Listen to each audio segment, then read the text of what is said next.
Bah oui, être premier, y a que ça. Être second, ça existe pas. Fais pas chier ou je te ferai une guerre comme t'en as jamais vu. Go ahead. Quand les types de 130 kilos disent certaines choses, ceux de 60 kilos les écoutent. Make my day. Vous savez mon nom, j'ignore le vôtre. Qui êtes-vous?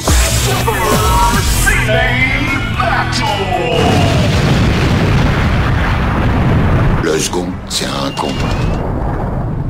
Super Ciné Battle, c'est le podcast où nous établissons le classement ultime du cinéma. Nous prenons vos listes de films que vous nous adressez pour les classer, du meilleur au pire, afin d'obtenir LA liste ultime. Mon compagnon pour cette mission n'est autre que le vacancier Stéphane Boulet, alias Plugin Baby. Hello papa, comment ça va? Bonsoir Daniel, bonsoir à tous. Et oui, vacancier, il en faut quand même, hein. Pendant qu'il y en a qui travaillent, il faut bien qu'il y ait des gens en vacances, sinon le monde est injuste. Oui, c'est vrai, c'est le truc le plus politique que tu vas dire dans cette émission, je sens.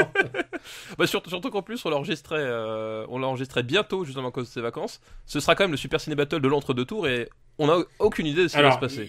Donc on ne va rien dire. Il faut expliquer un truc, c'est la première fois qu'on aura en stock autant d'émissions. Oui, c'est vrai, à l'avance. Parce qu'on prépare un peu tes vacances et je me suis dit, on s'est dit même plutôt, on s'est dit que il vaut mieux en avoir quelques-unes sous le coude pour éviter qu'il y ait des semaines de battement parce que sinon les gens ils nous disent qu'est-ce qui se passe. Non mais c'est le service public en fait. On ne doit pas interrompre le service, on doit avoir la continuité du service. Ouais. Ça fait partie des missions de service public de Super Ciné Battle. Nous devons graver dans le marbre de façon régulière comme nous vous l'avons promis. Donc c'est ainsi, nous n'interrompons pas le service. Il y a des émissions toutes les 2 semaines comme promis. Peut-être un peu plus même d'ailleurs. Hein. Ouais, il y a qu'à la télé où on prend ses vacances dès le 15 juin. Genre c'est la fin de la saison, c'est bon. Voilà, maintenant rematez l'intégrale de Derrick. Allez, c'est parti. À mois de septembre. Et on continue donc sur notre lancée dans les années 2000, qui sont quand même passionnantes et il faut le dire, moins on choisit de films, et plus on dure longtemps. Qu'est-ce qui se passe? Mais c'est peut-être des années moins stéréotypées, en tout cas dans notre rapport peut-être au cinéma, parce que je pense pas que le cinéma des années 70 soit moins stéréotypé que celui des années 2000, mais je pense que dans notre rapport au cinéma et à ces films-là, je pense qu'on a un rapport qui est différent et un vécu qui est vraiment plus spécifique à chaque personne, j'ai l'impression. Je pense que voilà, c'est ça, on a plus de beefsteak perso à défendre, j'ai l'impression, sur ces films-là. Et je m'engage, c'est la dernière fois que je me pose la question, après on s'en bat les steaks.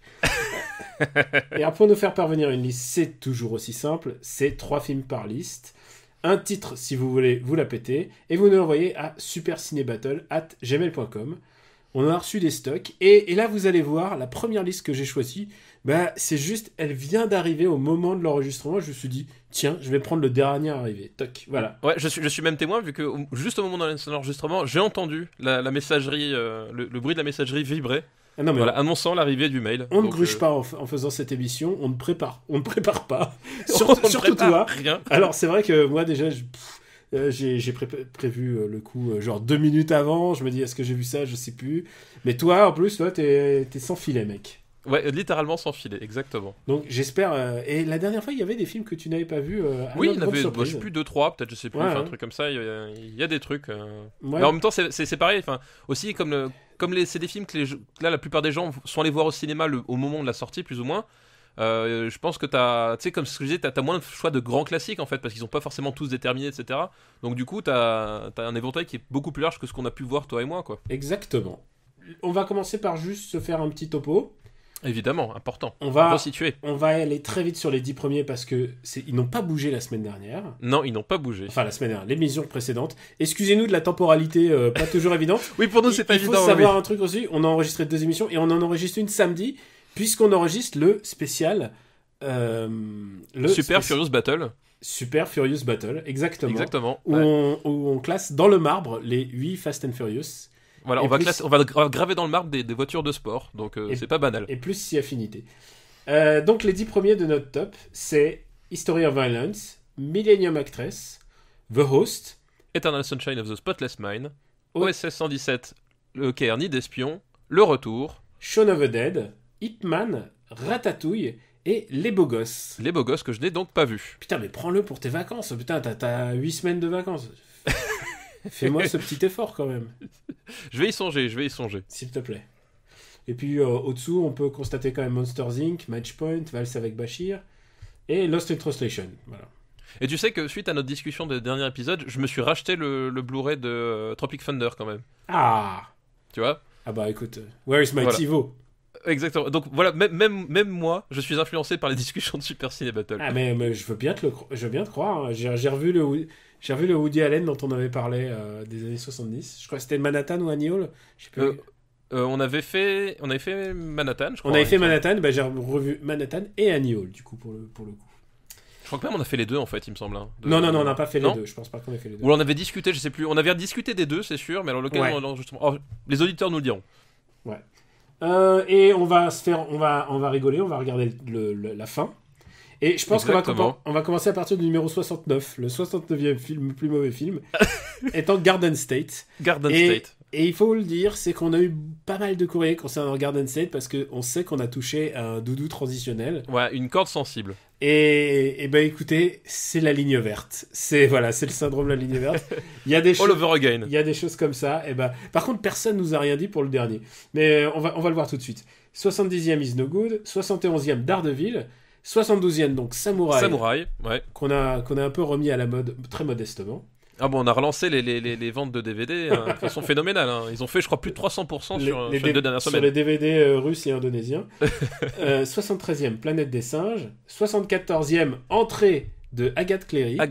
Ouais. Très, très, très mauvais Étienne Châtilliez. Le pire Châtilliez de tous les temps. 75e, Cinéman. Voilà. Qui rafle grand film. Hein. Grand film, mais qui rafle la dernière place à Astérix. Astérix aux Jeux Olympiques qui réussit quand même l'exploit de... Parce que c'était quand même très serré, il y a un beau tir groupé sur la queue du peloton là. Ouais. Et Astérix aux Jeux Olympiques a réussi à tirer son épingle du jeu pour attraper la dernière place. Et bah écoute, si on se lançait... Ah bah écoute, on est là pour ça, non? Bah on va se lancer alors. La première liste nous est envoyée par Jérôme Delalande. Merci Jérôme Delalande pour ta liste, par avance. Et c'est une liste qui s'appelle Pitch et coiffure improbable. Et donc c'est cette fameuse liste qui est arrivée juste au moment de l'enregistrement. Pitch et pourquoi c'est une liste Nicolas Cage. Ah, Nicolas Cage. Qu'on adore dans Con évidemment. Air et qu'on adore dans beaucoup de films. Exactement, Nicolas Cage, c'est un peu une idole, un espèce de guide pour nous, quelque part, dans la nuit. Dans les périodes de doute, nous pensons à Nicolas Cage. Je pense qu'il est... Oui, c'est un peu un phare. C'est ça, c'est le phare. Tu sais que j'avais un petit fétiche un peu bizarre. Je collectionnais les photos des coupes de cheveux de Nicolas Cage et de ses coiffures, parce que aussi parfois de ses chapeaux. Oui, que je sais pas pourquoi, ça me fascinait. Je me suis dit, mais merde, il y a un truc qui... Mais c'est très hypnotique parfois. Hein. Bah, rien que reprenons Les Ailes de l'Enfer, sa coiffure est absolument éblouissante. Je pense qu'il y a matière à écrire une thèse entière rien que là-dessus. Sur les 20 dernières années, là, c'est pas possible. Sa coiffure, elle est phénoménale. Donc, on commence par Next de Lee Tamahori. Ah, Next de Lee Tamahori. Donc, celui-là, je l'ai vu, évidemment. C'est l'histoire, c'est celui avec la meuf de 7 à la maison là, comment elle s'appelle Jessica Biel. Jessica Biel, voilà, exactement. C'est une histoire de voyage dans le temps. La femme de Justin Timberlake. La femme de Justin Timberlake, exactement. C'est une histoire donc de voyage dans le temps. Il y a aussi... c'est réadapté de Philippe K. Dick. Enfin, quand je dis adapté de Philippe K. Dick, il faut dire on urine dessus à une distance suffisante. Voilà, c'est ça. C'est très librement adapté. C'est Julianne Moore qui est aussi au casting.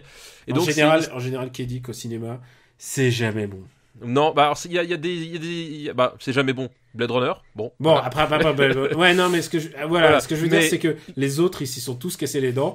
Et en fait, je n'invoquerai pas Paycheck. Je n'invoquerai pas Paycheck. Voilà, oui, non, pareil. Mais en plus, ce qui est bien, c'est que c'est l'un des plus adaptés, Kadik. Et pour le coup, pas de bol, Kadik, c'est le seul auteur de littérature au monde dont j'ai tout lu. Mais genre, même les nouvelles les plus obscures. Celle qui n'était pas éditée enfin c'est le seul dont j'ai tout lu. Donc pour le coup, en fait on a notre expert, ça y est. Voilà, donc je connais assez bien. Donc là l'histoire c'est l'histoire de Nicolas Cage qui peut voir son futur 2 minutes à l'avance ou 2 ou 3 minutes, je sais plus, quelque chose comme ça. 2 minutes à l'avance. Quelques minutes à l'avance et qui du coup peut le changer en temps réel décalé, on va dire quoi. L'idée c'est ça, c'est que une espèce de time capsule voilà, instantanée. Et donc forcément, forcément ces aptitudes vont finir par être repérées par des gens bien intentionnés et des gens mal intentionnés. Il va être traqué notamment par le FBI ou la CIA, je sais plus lequel des deux, ou un organisme, peu importe l'acronyme qu'ils ont utilisé, pour retrouver un terroriste, parce que c'est le seul qui peut faire ça, c'est-à-dire sauver le monde grâce à son super pouvoir. Et en même temps il y a cette espèce de choix qu'il a, parce que il y a sa petite amie, donc Jessica Biel, est en danger, et à un moment donné il va falloir qu'il choisisse entre la sauver elle et sauver le monde, quoi. Ben c'est exactement ça. Et voilà, voilà. Et c'est un film à twist, encore une fois. C'est un film à twist. C'était peut-être l'un des twists les plus mal amenés de toute l'histoire du cinéma. Ah ouais, vraiment. Mais je me rappelle même plus du twist exactement, mais je sais que le film se termine, genre t'as la séquence, t'as la fin de la narration, puis après ça revient en arrière et il t'explique un truc, puis t'as retourné la situation. Alors, et puis c'est souvent le voilà. problème des adaptations de Kelly, c'est qu'elles sont trop pédagogiques, souvent. Surtout, genre il y a vraiment beaucoup d'exposition. Bah oui, et puis surtout pour quiconque a lu les Kadik les plus obscurs, tu cherches pas à comprendre du film Kadik. Alors, voilà, tu cherches pas, tu te casser les dents. Sans doute, c'est un. Et je crois, d'après ce que j'ai su de la production, c'est que c'est un film qui a été rewrité beaucoup. C'est un film ils ont. Je sais pas s'ils avaient pas pensé à faire une série télé ou quelque chose comme ça. Oui, puis puis aux manettes, c'est Lee Tamahori. Donc Lee Tamahori, c'est celui qui nous avait ramené James Bond avec GoldenEye, mais il a aussi. Non. C'est Die Another Day. C'est Die Another Day. Oui, pardon. Qu'est-ce que je raconte? Oui, Lee Tamahori, Souviens-toi, c'est le très mauvais. Voilà, c'était il avait fait Die Another Day. C'est lui qui avait fait la suite de Triple X. C'est un réalisateur qui est parti du cinéma indépendant. Il est quoi? Il est néo-zélandais, je crois. Ouais, il est néo-zélandais. Il a réalisé un épisode des Sopranos. Voilà, et il s'est bien perdu en route. Et donc voilà, et du coup il était là comme ça pouvait être n'importe qui. Je pense que voilà, c'était vraiment le truc qui était monté parce que Nicolas Cage avait dit oui. C'était un peu le yes man de la situation. Voilà, et je crois que tout le monde, Julianne Moore la première, je veux dire, Julianne Moore elle n'a rien à battre d'être là, voilà, et tout le film est à l'avenant, et effectivement je pense que même à l'écriture ça devait être pareil, les mecs qui devaient arriver le moment et finalement on a changé ci, on a changé ça, pour tout le monde s'en fout. Voilà, il faut bien faire le distinguo entre le Nicolas Cage qui cachetonne et le Nicolas Cage qui cachetonne beaucoup. Où est-ce qu'on va le mettre? Eh ben écoute, on va quand même le mettre très très bas, parce que je suis pas fan du tout. C'est super con. Je regarde Die Another Day. Ah, moi je préfère regarder Die Another Day. Je préfère regarder Die Another Day aussi. Et moi je le mettrais. Je préfère même regarder Doomsday en fait. Ouais, mais je le mets au-dessus d'Hancock quand même. Au-dessus d'Hancock, ça marche. Parce qu'en plus, il faut dire que c'est un film avec des scènes d'action, mais elles sont toutes plus ridicules. Moi je me rappelle de cette scène à la fin où t'as 12 Nicolas Cage sur le même écran, parce qu'il se sépare en 12 espaces-temps différents, tu sais, il va chercher les solutions, machin, et ce plaisir de voir 12 Nicolas Cage qui ne savent pas ce qu'ils sont en train de jouer en même temps, c'est un côté magique, tu sais. C'est un petit côté Resident Evil. Oui, Resident Evil tout court, avec les Mila Jovovich multipliés à l'infini. Donc Next entre à la 68e place, et je pense que Lee Tamahori quand même, il truste un peu le bas du classement quand même, il en a 2 dans le bas du classement. Bah ouais, je vais pas dire que c'est le plus inspiré des réalisateurs de ces années-là. Ouais. Tu sais que j'avais un petit fantasme, puisqu'on est entre nous, personne nous écoute. On parle de trucs. En regardant la liste, je la relisais par le précédent épisode. Je me suis dit, ce qui m'intéresserait, c'est d'avoir des statistiques. Par exemple, quel est l'acteur ou le réalisateur qui a le plus gros différentiel, quoi. C'est bon, ça, ouais. Je suis sûr qu'il doit avoir des stats assez rigolotes à faire là-dessus. Ouais, je pense aussi, ouais. Mais effectivement, faudra qu'un jour on se penche dessus. Tu touches au génie et puis soudain, qu'est-ce qui s'est passé? Et soudain, le vide. Bah écoute, en parlant de mec qui a un gros différentiel dans sa carrière, nous allons passer à prédiction d'Alex Proyas. Alors, Alex Proyas, donc gros différentiel. En fait. Gros différentiel. Alex Proyas, c'est quand même le mec qui nous a offert Dark City. Donc, qu'est-ce qui s'est passé entre Dark City et ça? Qu'est-ce qui s'est passé? Et en fait, moi, j'ai écrit un texte en plus sur ce film. Il s'appelle, je sais plus. Ses prédictions, c'est le monde français ou américain, je me rappelle plus. Enfin bref, pas très important. Le nom original, tu veux dire? Ouais, je me rappelle plus, parce qu'il y a... c'est Knowing, c'est ça C'est Knowing, ouais. Ouais, prédiction, c'est... Enfin, bref. Et donc déjà, en un mot commençant... C'est celui qu'il a réalisé après iRobot, mais avant Gods of Egypt. Gods of Egypt que je défends, au passage. Donc prédiction, déjà, pour faire simple, clair et efficace, c'est une pub gigantesque pour la scientologie. Voilà, exact. C'est un peu t'as mis le doigt sur le problème déjà. C'est exactement ça, c'est-à-dire que toute la doctrine de la scientologie est respectée vraiment à la lettre. C'est-à-dire que en plus, il y a des contradictions énormes entre ce que nous vend le film au départ. Puisque l'idée c'est une histoire de prédiction, de chiffres agencés dans un certain ordre qui permettent de déterminer des événements tragiques, et ces événements vont conduire jusqu'à la fin du monde. Et ça, Nicolas Cage, il le comprend, parce que c'est Nicolas Cage. Mais il n'y a pas de rapport entre le fait des visions et la fin du monde en elle-même, en fait. Oui, c'est ça, c'est qu'en fait... C'est-à-dire que la fin du monde, ce qui implique aussi des extraterrestres. Voilà, c'est ça. Et en fait, il y a un rapport, et c'est là que c'est gênant, c'est le rapport justement qui est gênant, c'est que effectivement, ce sont des extraterrestres qui viennent détruire le monde, sauf une race d'élus, de choisis, de purs, qui vont être... et en fait, les messages de la prédiction sont destinés à ces gens-là pour qu'ils puissent trouver les coordonnées et être sauvés. Et t'as vraiment cette espèce de côté déterminisme de la pureté de la race, qui mérite d'être sauvé, c'est vraiment au mérite, qui mérite d'être sauvé et qu'on laisse crever tous les autres. C'est des petits enfants blancs en général. Et c'est des petits enfants blancs et blonds, et c'est vraiment, et en fait, et tout le départ du film, et moi c'est là où ça m'a énormément gêné, en plus du prosélytisme pour une secte avérée, c'est que le point de départ, t'avais un côté oui, on peut lutter contre nos destins, alors qu'en fait pas du tout. C'est vraiment, on te dit non, tu peux pas lutter contre ton destin c'est d'être un infidèle et de crever comme une merde et de nous apporter les purs pour qu'on les sauve. Il y a un côté eugénisme post-arien absolument insupportable dans ce film. Je comprends pas comment Proyas est allé se foutre là-dedans. Voilà, Nicolas Cage, ça m'étonne pas parce qu'en fait, il faut savoir, c'est que il a pas commis, c'est pas le seul qu'il a commis dans ce style-là. Nicolas Cage, il y a The Hereafter qui est un classique, un monument et dont tu m'as fait des gifs. Je me souviens, je t'avais demandé des gifs. Oui, tout à fait, d'avion. Hereafter qui est un classique du nanar. Et celui-là, le problème de Knowing, c'est qu'il n'a pas la puissance d'un nanar. C'est juste nul. En fait, c'est nul. En fait, pour moi, c'est un gâchis aussi parce qu'en fait, il y a plusieurs. En fait, les scènes de catastrophe, tu vois en fait la patte de metteur en scène de Alex Proyas. C'est-à-dire que pour moi, la scène en fait dans les catastrophes, t'as un crash d'avion. Et l'idée c'est qu'en fait Nicolas Cage il arrive à déchiffrer où et quand a lieu ce crash, et comme par hasard ils ont tous lieu sur le continent nord-américain dans un périmètre de 50 km autour de Nicolas Cage. C'est quand même bien conçu la vie quand il s'agit de l'apocalypse. Et en fait moi je trouve la façon de filmer ce crash est vraiment fabuleuse. Alors, vraiment, c'est ça qui est le paradoxe de Proyas, c'est que Proyas a encore des visions, quoi. Oui, il a encore des visions et il y a encore du vrai travail de mise en scène. Pareil, la scène du crash dans le métro, je la trouve super bien faite. Enfin, il y a vraiment, et c'est ça en fait finalement, c'est que ça aurait été un Brett Ratner de mes couilles qui est pas foutu d'aligner deux plans correctement. Ça aurait été moins grave entre guillemets parce que du coup t'aurais pas vu de talent gâché. Tu te serais dit ok, c'est là tu vois que t'avais un réalisateur qui avait encore des visions, qui avait encore des choses à prouver en termes purement cinématographiques et qui va littéralement brader son talent dans cette espèce de sous-merde au discours complètement dégueulasse. Et voilà, et c'est pour moi c'est dans ce sens-là que le film est encore pire qu'un nanar raté. C'est vraiment du gâchis à ce stade-là, quoi. Où est-ce qu'on va le mettre ? Écoute, il va pas aller très très haut, hein. Ah non, je te le concède. Je t'ai promis quand même parce que on n'a pas fait de bons films on n'a pas fait un top 10 depuis très longtemps. Depuis très longtemps, ouais. Je t'ai promis qu'il va avoir au moins un top 10 dans cette émission. Ah, bah, j'espère. Du coup, où est-ce qu'on met cette merde Parce que c'est quand même de la merde. Je mettrais ça en sous Hancock, moi.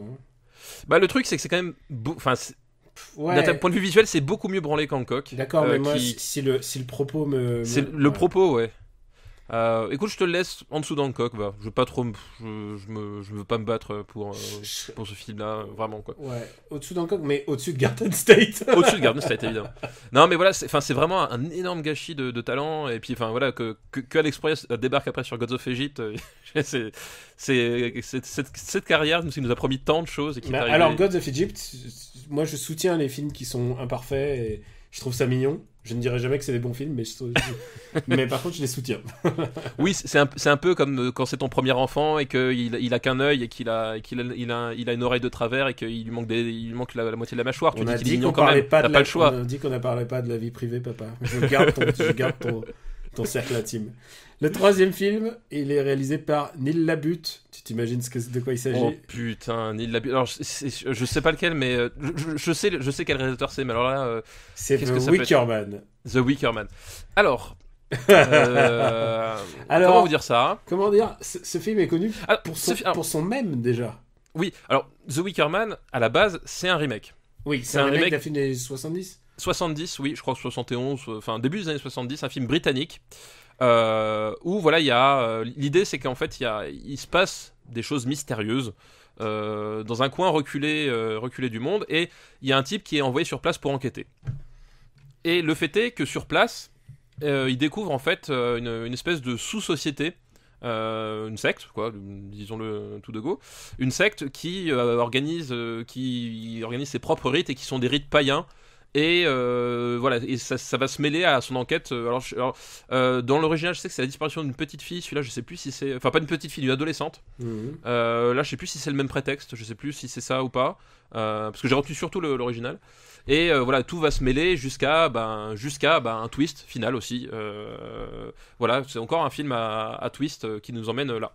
Mais ce qui est intéressant, c'est que si vous regardez Wicker Man sur internet, et surtout je dis Wicker Man et Google Images, vous allez voir quand même Nicolas Cage avec une cage sur la tête, remplie de guêpes, et il fait non, pas les guêpes, et c'est un film assez, comment dire, si c'était pas Nicolas Cage, personne d'autre que Nicolas Cage aurait pu faire ça, quoi. Oui, non, mais c'est ça,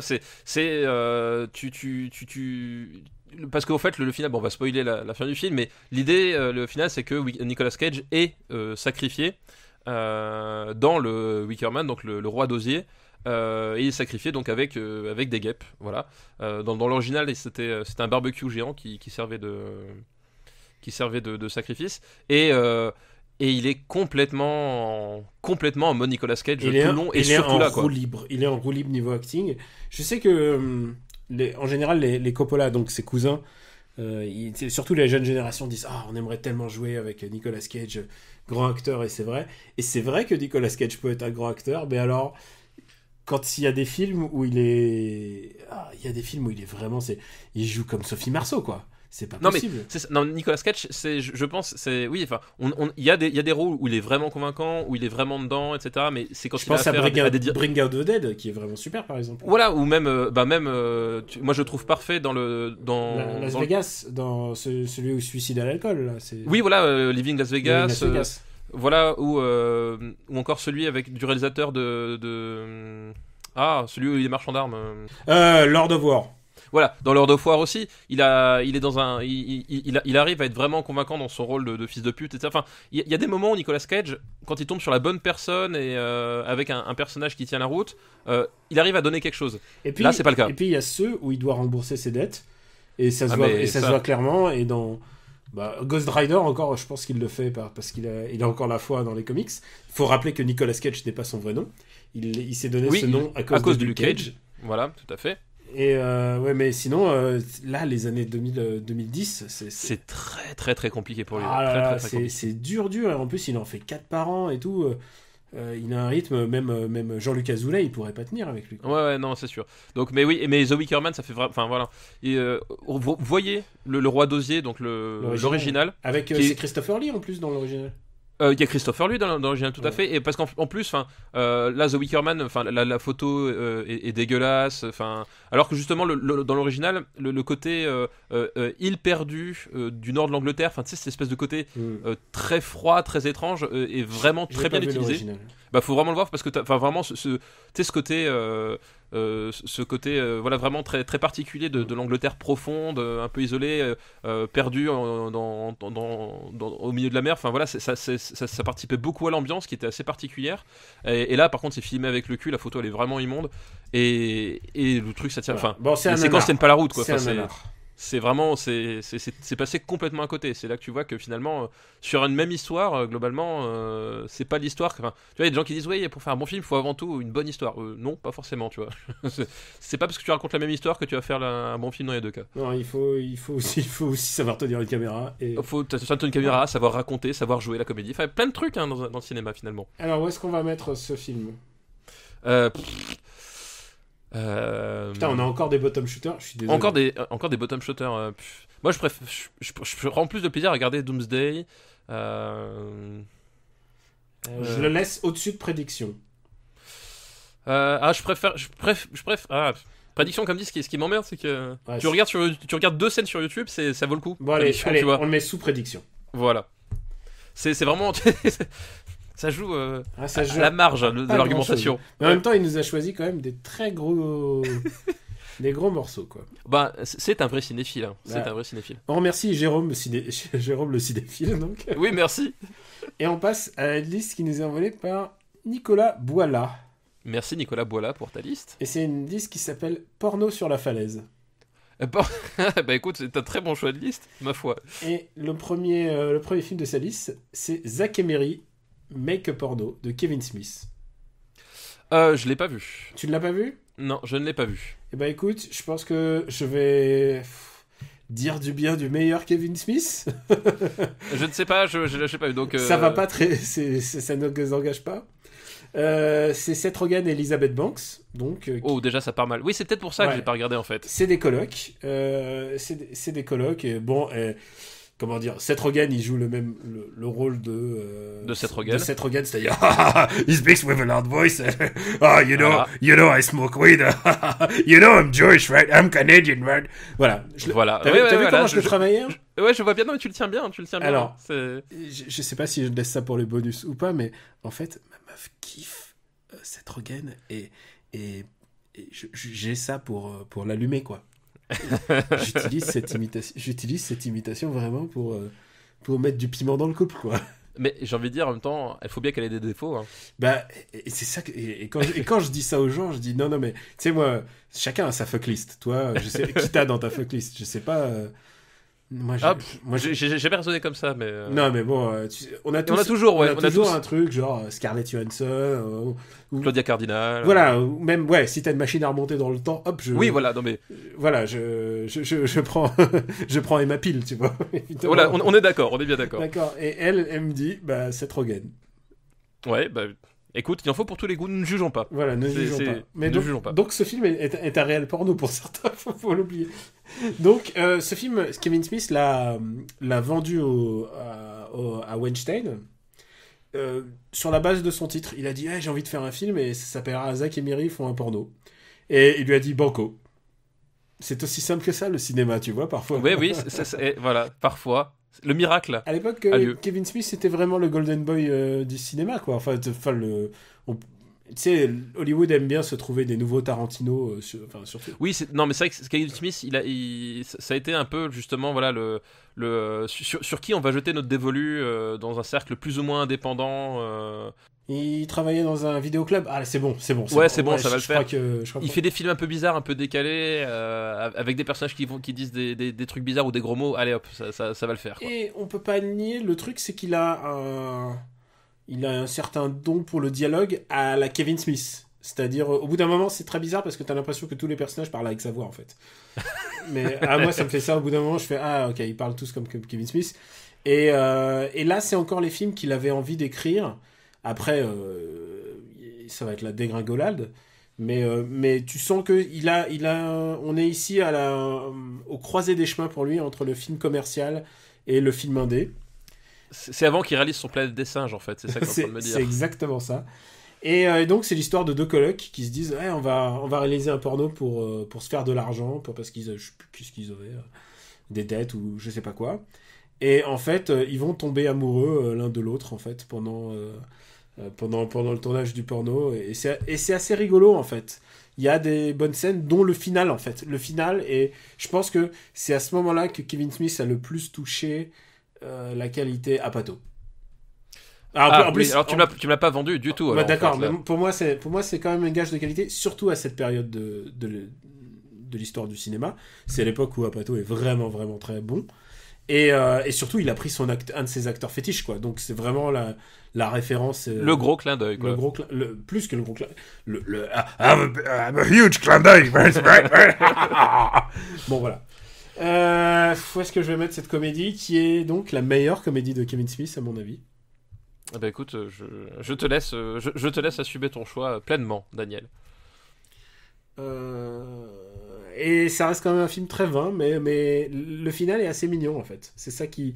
C'est peut-être la réussite de sa life. Alors, et finalement, dans un porno, tu le dis pas souvent que le final est assez mignon, tu vois. T'es con. Tu le dis rarement. Je ne sais pas, c'est rarement. De quoi tu parles. C'est un aspect du cinéma que je ne connais pas. C'est rarement un adjectif que tu emploies dans ce genre de cinéma. Je regarde aux alentours de 2000. Tu vois, qui a tué. Je trouve ça plus drôle que à peu près aussi drôle que qui a tué Pamela Rose. D'accord. Bah, je le mets sous Trouble Every Day. D'accord, écoute, ça me va. Moi, de toute façon, j'ai pas mon mot à dire, je l'ai pas eu donc. Mais je pensais que tu l'avais vu, mais c'est vrai que. Non. C'est vrai que c'est un peu ton blind spot en fait, les comédies. Ah ouais, les comédies US. Bah, comme t'as dit, tu me mets Rogan, tu me mets. Déjà, je pars en courant j'y vais en marche arrière dans la Tu salle sais qu'il a fait de bons films, hein, Seth Rogen quand même. Ce n'est pas Green Hornet. Oui, alors oui, je sais. Écoute, alors du coup, je les ai pas vus, tu vois. Je demande. Ah, c'est ça. S'il faut, je suis passé à côté de tous les bons, j'en sais rien, c'est possible. C'est bien, oui, c'est possible. C'est possible, je n'exclus aucune possibilité. Alors accroche-toi, le deuxième film est logiquement le deuxième film de la liste de Nicolas et Pogno sur la falaise. Pogno sur la falaise. Donc cette fois-ci, il n'y a pas Seth Rogen, hein, attention, ne mélangeons pas tout. Ouais, mais c'est un film aussi bizarre que s'il y avait Seth Rogen parce qu'il y a des scènes, j'ai l'impression que elles ont été écrites sous hydroponique. Oui, bah c'est Pogno sur la falaise, donc Hayao Miyazaki, qui raconte globalement, pour aller très vite, la même histoire que d'habitude. La même petite histoire que d'habitude. Enfin là, c'est une petite, une petite jeune fille mi-poisson, mi-homme qui s'évade du carcan familial et qui arrive sur Terre et qui rencontre un petit garçon. Et elle va devenir petit à petit passer du poisson à la petite fille, et puis ça va foutre un bordel monstre dans l'équilibre des forces de la nature, tout ça, blabla, raz-de-marée. Comme dans tous les Miyazaki, à un moment ça va se transformer en tsunami de dégueulis. Voilà, bah, et là littéralement, hein, on va littéralement prendre le chose son sens littéral, et voilà, et ça va partir dans des délires avec. En plus, il y a les chevauchés de Valkyrie pendant le dégueulis. Oui, tout à fait. Voilà. Voilà. Donc c'est un Miyazaki. Alors moi, c'est un Miyazaki que je trouve assez étrange en fait, très inconstant en fait. J'ai du mal en fait à le regarder avec plaisir en une fois. C'est assez étrange. Moi, il y a des trucs. Il est très foutraque en fait. Il y a des trucs qui m'interrogent et quand je regarde ce film, je me dis comment ils sont arrivés là. Alors, on décompose les points concernant ce film. T'as la petite fille. Elle quitte son carcan familial, elle est dans une goutte d'eau, ensuite... Elle est ramassée dans un seau par un petit garçon. Elle est ramassée dans un seau, ensuite elle devient au fur et à mesure une vraie petite fille, ok. Ensuite, sa mère... non, il y a un sorcier, il y a Brunhild qui arrive. Voilà. C'est son père en fait. Son père qui arrive et qui déclenche les Valkyries. Et l'apocalypse. L'attaque wagnérienne de Joe Hisaishi. Donc là et Miyazaki a tout fait dans ce film. En plus, il est scénar, il a fait le storyboard comme d'habitude. Enfin, vraiment, peut-être que c'est celui où il était au plus grand. Enfin, c'est son dernier au plus grand potentiel, peut-être. J'ai presque envie de dire. Et là, alors, à ce moment-là, il se passe un truc. Le film s'arrête presque, en fait. Et je sais pas si tu t'en souviens. Si, parce qu'en fait, tout d'un coup, t'as l'après raz-de-marée, donc t'as l'après tsunami, en fait. Enfin, t'as de l'eau jusqu'à perte de vue, c'est des espèces d'îlots, t'as des îlots de trucs qui dépassent. Puis il transforme le bateau jouet en bateau géant, qui est le bateau mu par la chaleur de la bougie. Ouais, donc le bateau, il commence à faire genre du radeau entre les... Et il croise des survivants avec la mer. Et donc il croise une mer... Et donc, qui allait en fait parce que c'est très important. Oui, voilà, alors voilà, c'est ça exactement, c'est le truc du film et je n'arrive pas à en démordre. C'est elle allait et là le Pogno il regarde le truc et il fait quoi, tu n'as jamais vu ça? Et là Pogno il lui donne son sandwich et je comprends pas ce film, je comprends pas ce qu'on est en train de me raconter à part l'histoire très simpliste de elle est en train de quitter le monde et finalement elle va devenir une petite fille et tout ça. Je ne comprends pas ce que ce film essaie de me raconter après toutes ces aventures, quoi. Puis même, t'as la résolution où t'as la maison de retraite où sous les eaux, puis t'as tout le monde qui est gentil, qui est content avec sa bulle autour du crâne. Ça m'a rappelé un peu, si tu veux, le Mr. Fox. Est-ce que tu as déjà vu Mr. Fox ? Mr. Fox, non, le titre me dit rien. De Wes Anderson. Ah, attends, Tu sais, Mr. Fox. le truc en pâte à modeler. Ah oui, d'accord, Voilà. oui, Pas oui, pâte à d'accord. modeler, Wes mais Anderson. en figurine. Je me rappelais plus du tout que ça Bah, s'appelait Mr. Fox, mais d'accord, oui. Et ok. ben Mr. Fox, il y a pas d'enjeu. Et là, il y a pas d'enjeu, il y a rien. Enfin, il y a pas, En fait, il y a que un bric-à-brac d'idées assemblées entre elles. c'est ça. Et en fait, et surtout, et c'est là où le problème. Enfin, moi, j'aime bien le film, mais c'est vrai que je suis comme toi, j'arrive pas à voir où est-ce qu'il a voulu aller, parce que contrairement, par exemple, à un Kiki la petite sorcière, Kiki la petite Il y a sorcière, il y a un arc narratif, même s'il Il y a n'y a, un pas de arc méchant, narratif. même s'il y a pas de méchant, il y a un arc narratif. on en a parlé, c'est un film où les enjeux sont pas extrêmement forts, etc. Mais en même temps, c'est un film qui joue sur sa simplicité des situations, des rapports humains. Enfin, voilà. Alors que là, justement, c'est tout le contraire. Enfin, c'est complètement psychédélique, en fait, Pogno sur la falaise.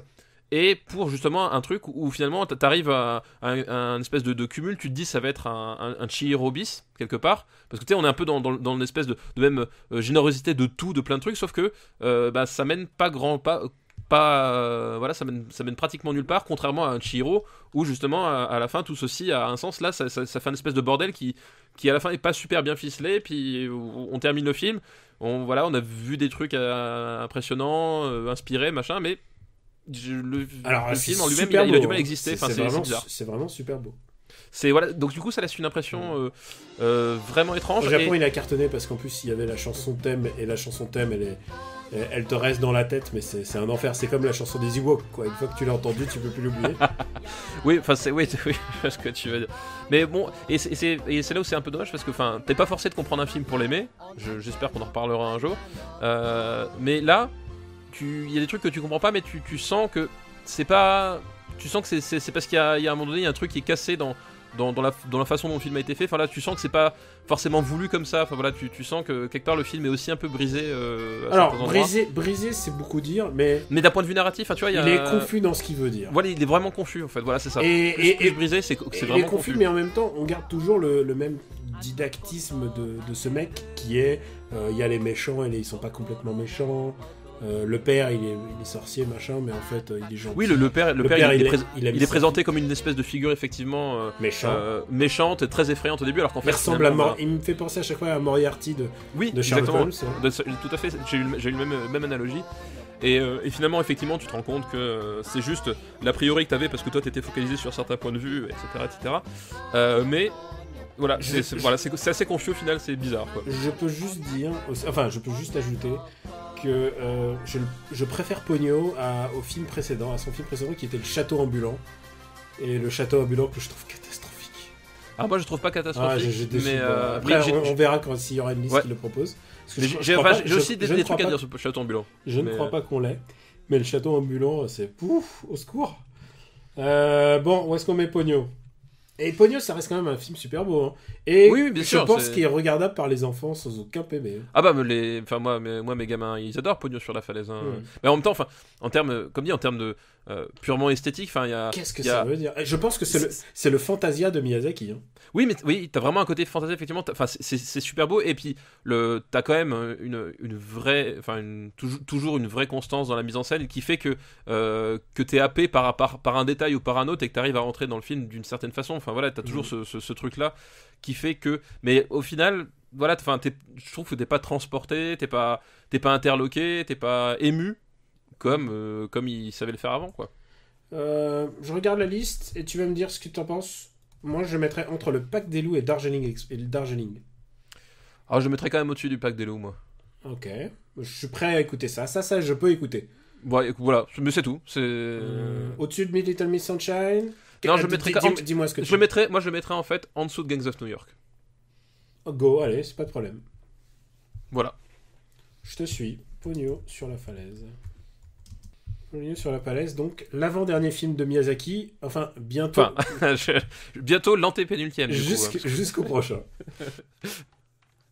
Dernier film de la liste de Nicolas, c'est Baise-moi de Virginie Despentes. Virginie Despentes, donc Baise-moi, adapté du roman de Virginie Despentes. Voilà, film qui a beaucoup fait parler de lui parce que c'est le film qui a fait changer la législation sur la classification des films en fait. parce que globalement, avant Baise-moi, le fait d'être interdit aux moins de 18 ans, c'était être classé X automatiquement, donc interdit d'exploitation dans les salles de cinéma. Ouais. Et pour voilà. être classé X, c'était sexe non simulé. Voilà, c'était le porno, globalement, enfin des films. Enfin, après, au fur et à mesure de l'évolution de la censure, on en a déjà parlé, mais disons que à ce moment-là, l'évolution de la censure ont fait que globalement les films X, c'était quasiment que des pornos, vraiment à très très large majorité. Donc débarque ce film-là, qui a relancé le débat finalement sur peut-on interdire moins de 18 ans sans le classer X, c'est-à-dire peut-on faire une interdiction moins de 18 ans, la faire respecter et quand même avoir un circuit de distribution classique ou pas. Voilà, donc c'est les ligues de vertu se sont déchaînées évidemment comme d'habitude. Oui, parce que de toute façon, c'est un film, sulfureux avec un propos, voilà, absolument hors des cases de la morale, etc. Puisque on suit deux jeunes femmes qui sont comment dire, prostituées. Voilà, qui sont prostituées et qui ont une tendance à apprécier l'extrême sous une façon ou sous une autre, c'est-à-dire le sexe, la drogue, la violence. L'alcool, enfin voilà. Donc du coup, elles vivent dans un espèce de comment dire, d'univers complètement délétère, complètement mortifère, et elles s'y complaisent en fait dedans. Et elles évoluent, et elles répondent au mal par le mal. Enfin, du coup, c'est une spirale de violence qui se déchaîne et qui vraiment a un côté complètement barré parce que ça va essayer d'aller le plus loin possible, quoi. Bah t'as dit exactement ce qu'il y avait à dire sur le film. C'est un film qui, comment dire, plastiquement on va dire qu'il est intéressant. Parce qu'il est réalisé, c'était à l'époque au numérique, tu vois, à une époque où le numérique n'était pas encore la norme. C'est ça, à l'époque où le numérique c'était encore une image vidéo, typiquement, c'était très cru. Et du c'était coup, en termes de rendu. Ouais, il n'y a pas d'éclairage. Tout était très nature. Tu sens qu'elles ont pris le soin de pas se maquiller pour. Enfin, tu vois, c'est vraiment. C'est fait petit budget et c'est arme au poing presque, j'ai envie de dire. Oui, non mais puisqu'il en est question à un moment. C'est pour le coup littéralement un film manifeste. C'est-à-dire que c'est le film, donc en plus de l'auteur du roman, qui est connu en plus pour faire des romans justement qui traitent de tous les travers de la société et qui les traitent de façon là aussi très extrême. Et t'as vraiment ce côté pan dans la gueule, c'est-à-dire on te renvoie au visage tout ce que tu veux pas voir, entre guillemets, tout ce que t'as pas envie de subir, on te le renvoie sans phare dans la tronche. Et c'est d'ailleurs pour ça aussi que du coup c'était entre guillemets le film parfait entre guillemets pour discuter de ce débat sur le classement X et interdit aux moins de 18 ans, justement parce que c'était un film dont le propos même c'était la société, ses exclus et comment quelles sont les limites où ces mondes s'entrechoquent, quoi. C'est un film militant, voilà, j'ai envie de dire. Oui, c'est un tract militant, pas politique, mais c'est un tract militant artistique au moins. Artistique en tout cas, c'est presque un espèce de happening quelque part. C'est un happening, voilà, j'ai du mal à employer le mot. Ouais, non, c'est clairement un happening. Alors où est-ce qu'on va mettre Baise-moi ? Donc Baise-moi, après les gens quand ils m'ont entendu faire un résumé ils se sont dit ça c'est un film pour papa parce que justement moi j'aime bien les Revenge Movie, Nana Badass et tout. Moi comme j'ai déjà dit j'aime le rapport à la violence dans les films, j'aime quand les films en traitent et de plein de façons différentes, donc effectivement a priori c'est un sujet pour moi ce film là. Le fait est que je trouve que Baise-moi c'est pas un film qui sert son propos si tant est qu'il en est un. Enfin c'est oui, tu t'en prends plein la gueule, oui, ok. Il y a des beats, il y a des chats en gros plan, d'accord. Mais au final, je trouve que c'est un film qui s'étouffe dans sa propre surenchère, quoi. Pour moi, il y a un truc, c'est que c'est un film rogue. C'est vraiment l'incarnation du film punk. Oui, il y a un côté. Il y a un truc presque musical dans sa manière de se positionner par rapport à nous. Oui, de se positionner, mais. De se positionner, oui, effectivement, on retrouve en plus. Je dis pas que ça fait du super ciné, mais en tout cas, ça fait ça fait quelque chose de très rock'n'roll. Mais en plus, enfin voilà, le punk c'est aussi. Mais le problème, c'est que c'est la façon de se positionner, mais dans la façon de faire du cinéma, il y a un mauvais côté punk, c'est-à-dire un côté finalement, ok, on a renversé la table pour en faire quoi, et ça s'arrête là en fait. Et tu vois, en termes de cinéma, je trouve que c'est pas... Il y a un truc qui manque, donc c'est un film vraiment très étrange, j'ai pas spécialement aimé, et je trouve qu'il finit par tomber dans les pièges dans lesquels on l'accuse, parce on dit que c'est un film gratuit, etc. Je trouve pas que ce soit totalement vrai, mais en même temps, au bout d'un moment, je trouve qu'il se perd tout seul, quoi. Et il finit par fatiguer au fil. Pourtant, il est pas très long dans mon souvenir, c'est quoi? C'est 1h10, 1h20? Ah, c'est 1h10 à tout casser, ouais. Voilà, en plus, ça participe au côté punk dont tu parlais, mais il finit par fatiguer, et t'as pas de substance finalement pour qu'il te transporte suffisamment comme il devrait, quoi. Alors, où est-ce qu'on va le mettre? J'aime entendre dire que ce n'est pas un film TF1 vidéo, ni M6. Non, ce n'est pas la sélection des spectateurs UGC. Non, c'est... Mais tu vois, par exemple, moi, je le mettrais au-dessus de Monster, par exemple. Déjà. Je le mettrais au-dessus de... Je le mets au-dessous de King Kong, mais au-dessus de Moulin Rouge. Écoute, ça me va. Ça me va. Et alors, c'est marrant parce que c'est un film... si vous avez l'occasion de le voir, quand même, regardez-le, parce que je pense que c'est un film où tu peux avoir un rapport qui... de haine de haine, ou alors d'adhésion. Enfin, tu sais, il y a un côté... C'est vraiment un côté viscéral. Enfin, il y a un truc... Et il faut aussi souligner... Ça peut déclencher... En tout cas, je peux comprendre que des gens adorent ce film. Enfin, ou qui viennent à sa littérature après. Oui, voilà. Ça peut être un déclencheur. Enfin, voilà, c'est pas un film... c'est pas... Comment dire ça? C'est pas un film que j'ai aimé. Mais il peut provoquer quelque chose. Alors, testez. Et puis, voilà, il faut ajouter un truc. Il est réalisé par Virginie Despentes et Coralie Trinity aussi. Voilà. Oui, qui Coralie Trinity, qui vient du monde du porno. Il y a un dernier truc à préciser, il est important, et c'est aussi rapport à sa classification. Ce n'est pas un film porno. Non, alors il y a des scènes de sexe, mais c'est pas un film porno. Si vous masturbez là-dessus, je sais pas, les mecs. Oui, il y a des scènes de sexe face caméra et des choses comme ça, mais on n'est pas dans la stimulation. Non. Et on n'est pas dans la stimulation. Même le rapport à la violence, on n'est pas dans la. En tout cas, l'intention n'est pas dans la stimulation, comme on peut l'être devant un bon Schwarzenegger des familles. Ouais. Bon, on remercie Nicolas pour sa liste. Mais oui, merci Nicolas. Et on passe, on a le temps de se faire une liste encore. Bah oui, attends, j'espère qu'on a le temps de se faire une liste. Qu'est-ce qu'il raconte lui? On va se faire une liste qui s'appelle Métasac de stéroïdes burinés par la vie, au regard botoxé, empli de larmes. On dirait Sylvester Stallone quand tu m'en parles comme ça. C'est une liste qui nous est envoyée par Joseph Caté. Et on remercie. Merci Joseph Caté. Merci Joseph. Et on commence par The Wrestler. Ah bah oui, The Wrestler, donc de Darren Aronofsky. Ouais. Qui est la renaissance artistique de Mickey Rourke. Et de Darren Aronofsky. Qui a eu un passage très compliqué. On l'avait dit notamment sur le cours du développement de Batman Year One, où globalement il était brisé, on peut dire, par le système. Et puis il est passé par des étapes un peu étranges. Il a eu The Fountain aussi. Oui, mais The Fountain, justement, c'était un projet où je pense que c'était le moment où il était complètement au creux de la vague psychologiquement, que voilà. Et du coup, The Wrestler, donc on repart. C'est pour la faire courte, c'est Rocky Balboa dans l'univers du catch. Parce qu'on suit une ancienne gloire. C'est une star déchue du catch. Star déchue du catch. Le mec, il est charcutier au Super U du coin. Et il a l'opportunité de refaire des matchs. Et puis évidemment, il est en rupture avec sa famille, rupture avec lui-même. Sa fille, il a une relation problématique et conflictuelle avec sa fille.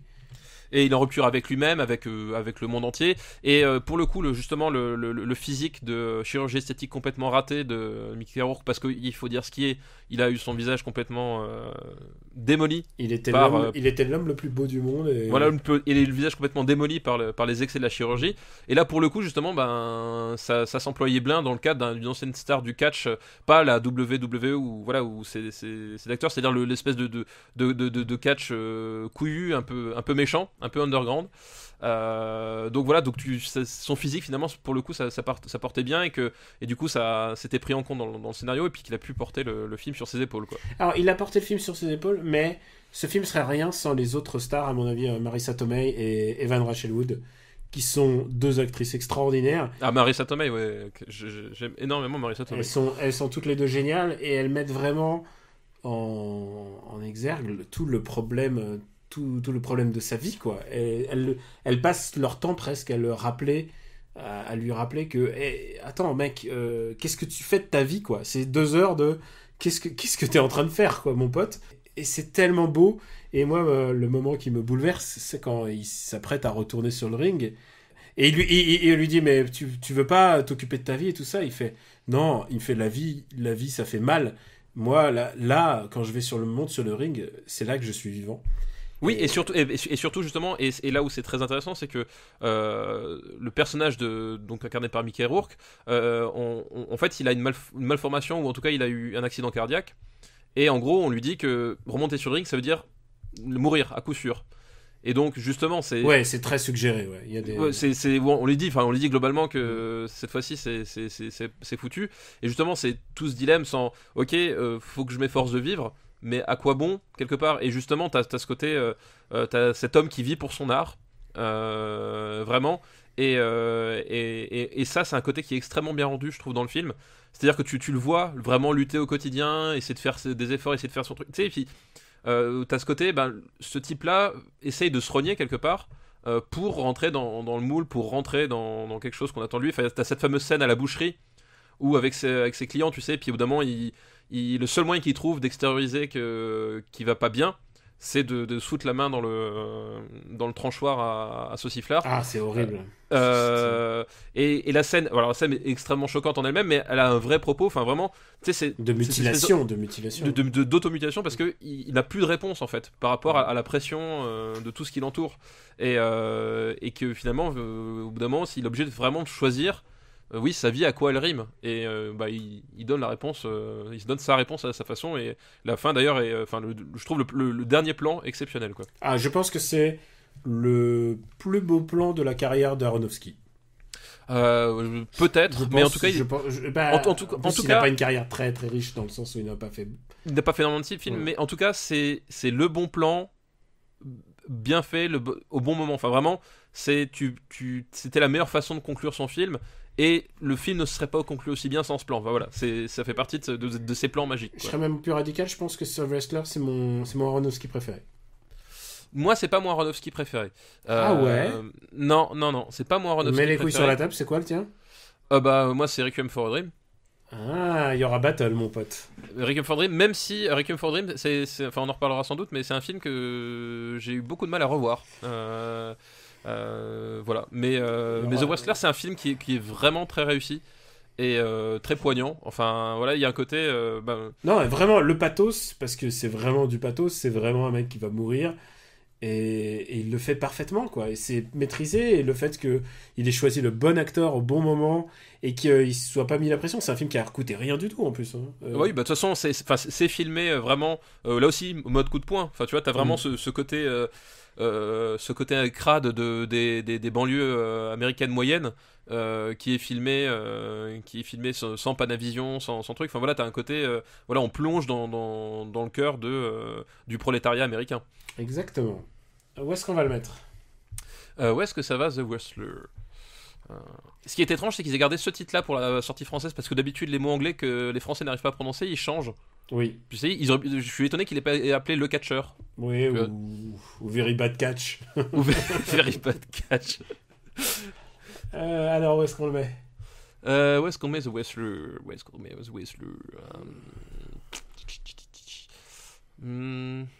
Je vois, pour moi, c'est un top 15. Pour moi, c'est un... Moi, je préférerais Morse à la rigueur, The Wrestler, quand même. Alors, je peux pas te garantir que je préfère Morse, que j'ai toujours soit peu de souvenirs, soit pas vu. Mais par contre, je peux t'assurer que je préférerais revoir The Wrestler à Lost in Translation. Ok, moi je préférerais revoir Lost in Translation, mais bon, moi ça me dérange pas que... Alors à ce moment-là, moi je préférerais voir The Wrestler à Vas avec Bashir. D'accord, ok, banco. Voilà, banco. Sous Match Point, voilà.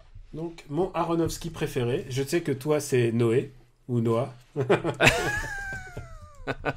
Putain, et alors c'est fake news, monsieur Andreev, il va falloir arrêter.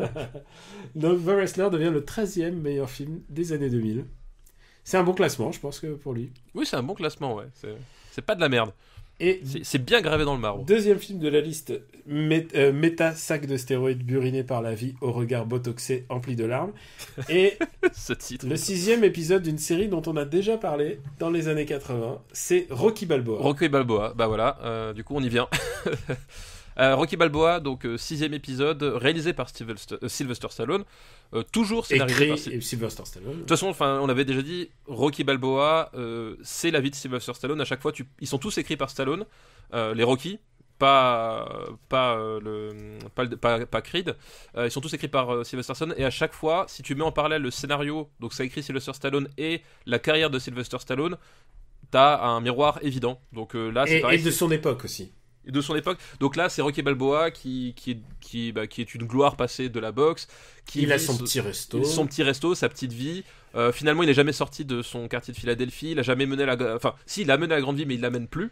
Il est en rupture avec son fils. Enfin, voilà. C'était le moment où Sylvester Stallone était complètement au creux de la vague dans sa carrière d'homme d'action, parce que c'était avant les Expendables et c'était après tous les putains de nadars, tu sais, les Detox, les Driven qui s'étaient tapés dans la fin des années 90. Enfin, c'était le moment où plus personne ne voulait entendre parler de Sylvester Stallone. Il faut pas oublier aussi que c'est aussi un grand comédien. Et il avait fait Copland. Et je pense à Copland, voilà. Voilà, il avait fait Copland. Mais Copland, on peut pas dire que Copland, ce soit un film qui parlait aux gens qui regardaient d'habitude les Sly Movies. Ouais. C'est un grand film d'un réalisateur qui a fait d'autres grands films dont on a parlé la semaine dernière. C'est vrai. pour replacer dans les recommandations, voilà, je vous laisse trouver. Et oui, qu'est-ce que j'ai ? Oui, et du coup, voilà, c'était vraiment le creux de la vague, en tout cas en termes commercial, en termes de représentation, en termes de légende. Enfin, finalement, la légende Stallone, on était passé à autre chose, littéralement. Et en fait, du coup, il va essayer de se remettre en selle avec ce Rocky Balboa, parce que c'est vraiment, en plus, l'histoire du film, c'est Rocky Balboa qui, à la faveur d'une simulation par ordinateur, montre qu'il battrait le champion en titre, qui est un jeune loup arrogant. Et voilà, et du coup, Sylvester Stallone, ce film-là, c'est ce qu'il veut faire, c'est qu'il veut se remettre en selle et prouver qu'il vaut aussi bien que les petits jeunes. Voilà. En fait, le propos de ce film-là, c'est que Stallone, il a un démon au fond de lui, il a un démon insatisfait, et la seule chose qui pourrait lui apporter sa satisfaction, c'est de remonter sur un ring une dernière fois et prouver. Il a déjà prouvé qu'il était le plus grand champion, il a déjà prouvé qu'il était le plus grand champion du monde, il a battu les communistes sur leur propre terrain, mais là, il y a un truc qui lui manque, il y a un truc qu'il faut éteindre en lui, sinon il n'aura pas cette satisfaction, il n'aura pas la paix. Et c'est aussi un film sur le deuil, en fait, puisqu'il vit... Puisqu'il vit, vu que Adrienne est morte. Alors, l'actrice n'est pas morte, c'est juste qu'il y a eu un problème de droit. Voilà, le personnage est mort dans le scénario. Voilà. Et il y a encore... Polly est encore vivant. Polly est encore vivant. Burt Young. Et écoute, c'est un film qui m'a... Je me souviens que je l'ai vu plusieurs fois. C'est un film qui m'a donné exactement ce que je voulais en tant que Balboa Movie. Oui, c'est ça, mais en fait... il te donne en tant que fan ce que tu veux. Oui, en fait, c'est exactement ce que je veux dire, c'est qu'en fait, le film... Putain, on s'entend bien aujourd'hui. Le film a quand même beaucoup de défauts, le premier, c'est que Sylvester Stallone, en fait, il a beaucoup de mal, en termes de mise en scène, à donner du cœur à une bonne partie du film. C'est-à-dire que il s'appesantit beaucoup sur son personnage, il fait traîner beaucoup de choses en longueur, il en met des tonnes. Enfin, tu vois, par exemple la scène avec le chien qui recueille à la SPA. Il est un peu mal en point, puis finalement il y a une histoire presque d'amour incestueuse, avec cette meuf qui est un peu sa fille adoptive. Enfin, pas fille adoptive, mais sa fille qui les recueille. Spirituel, enfin, il y a un côté, il y a un côté très, très étrange, et justement, qui est un peu déplacé dans le sens où tu sens que vraiment là, c'est plus Balboa, mais c'est vraiment Stallone. Comme je disais, au sens, moi à l'époque, je tombais toutes les nettes, je peux encore le faire aujourd'hui. Enfin, t'as vraiment ce côté qui est un peu bizarre, un peu déplacé. Voilà. Mais toujours est-il, c'est un film très imparfait. Et par exemple, moi, le combat final, je le trouve pas extrêmement intéressant. Le début du combat final est vraiment parmi les plus mauvais, je trouve, de la saga Rocky, parce que c'est filmé façon télévision en fait. Alors il y a deux phases en fait. Il y a un moment où tu vois que c'est filmé cinéma, et il y a un moment où c'est filmé de télévision et tu vois le grain est très très moche. Et c'est filmé façon télévision. Mais ça a permis de mettre des caméos, genre il y a Mike Tyson. Oui, voilà. Mais c'est filmé vraiment télévision en termes de tout, en termes de mise en scène, etc. Et du coup, t'es plus dans le cinéma ça rend pas. Par contre, là où effectivement tu te rends compte qu'il se passe quelque chose, c'est quand t'arrive le training montage, quand t'arrive la deuxième phase du combat. Le training montage, le combat, tout ça. Quand t'arrive la musique de Bill Conti, tu fais bon, ok, j'en suis. voilà, j'y adhère. Tu peux faire ce que tu veux, au bout d'un moment tu y adhères, c'est Rocky Balboa, t'as grandi avec d'une façon ou d'une autre, t'es dedans, et finalement... Je te dis, quand le moment où Duke, il lui dit tu peux rien faire, tes articulations sont sclérosées, t'as plus rien, tes muscles sont atrophiés, tu peux plus rien faire, et il dit ce qu'on va faire, c'est qu'on va faire de toi un char d'assaut, et tes poings vont devenir des missiles. On va faire de toi une machine à faire mal. Et à ce moment-là, je te jure, tu sais, c'est comme quand tu vois quand tu es au cinéma aux États-Unis et que les gens, quand il y a un bitch slap, les gens font ouais. Moi, dans la salle, j'étais là, genre ouais. Et là, en plus, t'as la musique de Bill Conti avec un petit remix à la trompette, si tu regardes, saxo et trompette. Et moi, quand tu mets de la trompette derrière, genre. Plus belle musique de tous les temps, mec. Je trouve le remix en plus génial. Voilà, le truc de Balboa, et ça c'est ce que je pense qui est peut-être le plus extraordinaire, c'est que ça aurait pu être vraiment de la grosse daube, et c'est un film ok. Oui, c'est un film ok, et en fait, c'est un film qui réussit ce qu'il entreprend, qui fait honneur à la saga. Voilà, qui fait honneur à la saga, qui fait plaisir aux fans sans être non plus trop insultant, parce que t'as toujours ce danger-là aussi d'en faire trop, et qu'au bout d'un moment, voilà. Donc c'est aussi paradoxalement un film, tu vas pas le voir si t'as pas vu les autres Rocky, enfin ça a vraiment aucun intérêt, à mon avis, parce que tu passes vraiment à côté de plein de trucs qui font que le film marche pour quelqu'un qui a grandi avec Rocky. Non, voilà. Ce film-là ne peut pas être envisagé si tu connais voilà, pas non, les mais autres. t'as des trucs, voilà, Rocky 4, t'as pas vu les 3 premiers, c'est pas grave, t'as le plaisir nanar qui fonctionne quand même, quoi. Là, c'est pas le cas, par exemple. Donc, voilà, c'est un film qui réussit ce qu'il entreprend, qui moi m'a procuré des frissons à certains moments. Ah, moi j'ai frissonné, mais comme un fanboy. Même si la mise en scène est complètement plate, qu'il y a des trucs qui sont complètement déplacés. Mais je crois que c'est son plus gros succès commercial. En même temps, et c'est là le génie de Stallone, c'est qu'il a réussi à sortir ce film-là juste quand il fallait, et après c'était reparti comme en 40, quoi. Ouais, après il a enchaîné avec Expendables, malheureusement, mais il s'est relancé, il est redevenu quelqu'un d'important. Alors évidemment il n'a pas repris sa place de roi du monde comme avant, mais il est redevenu quelqu'un d'important dans le paysage hollywoodien, quoi. Moi j'aime ce film. Moi aussi j'aime ce film. Où est-ce qu'on va le mettre? Où est-ce qu'on va mettre Rocky Balboa? Je pourrais faire un montage de tout tes poum. Poum. On va faire un hors-série, tu sais, 2 heures de poum. Et à la fin, tu mets le générique des Barba Papa. Merde. La question, c'est au-dessus ou en dessous de Taken? Au-dessus de Taken.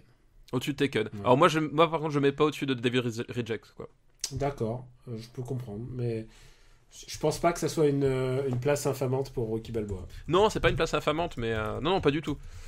C'est un film du cœur, en fait. Ouais, c'est un film de fanboy. C'est un film de fanboy. On l'a gravé dans le marbre dans notre cœur. Voilà.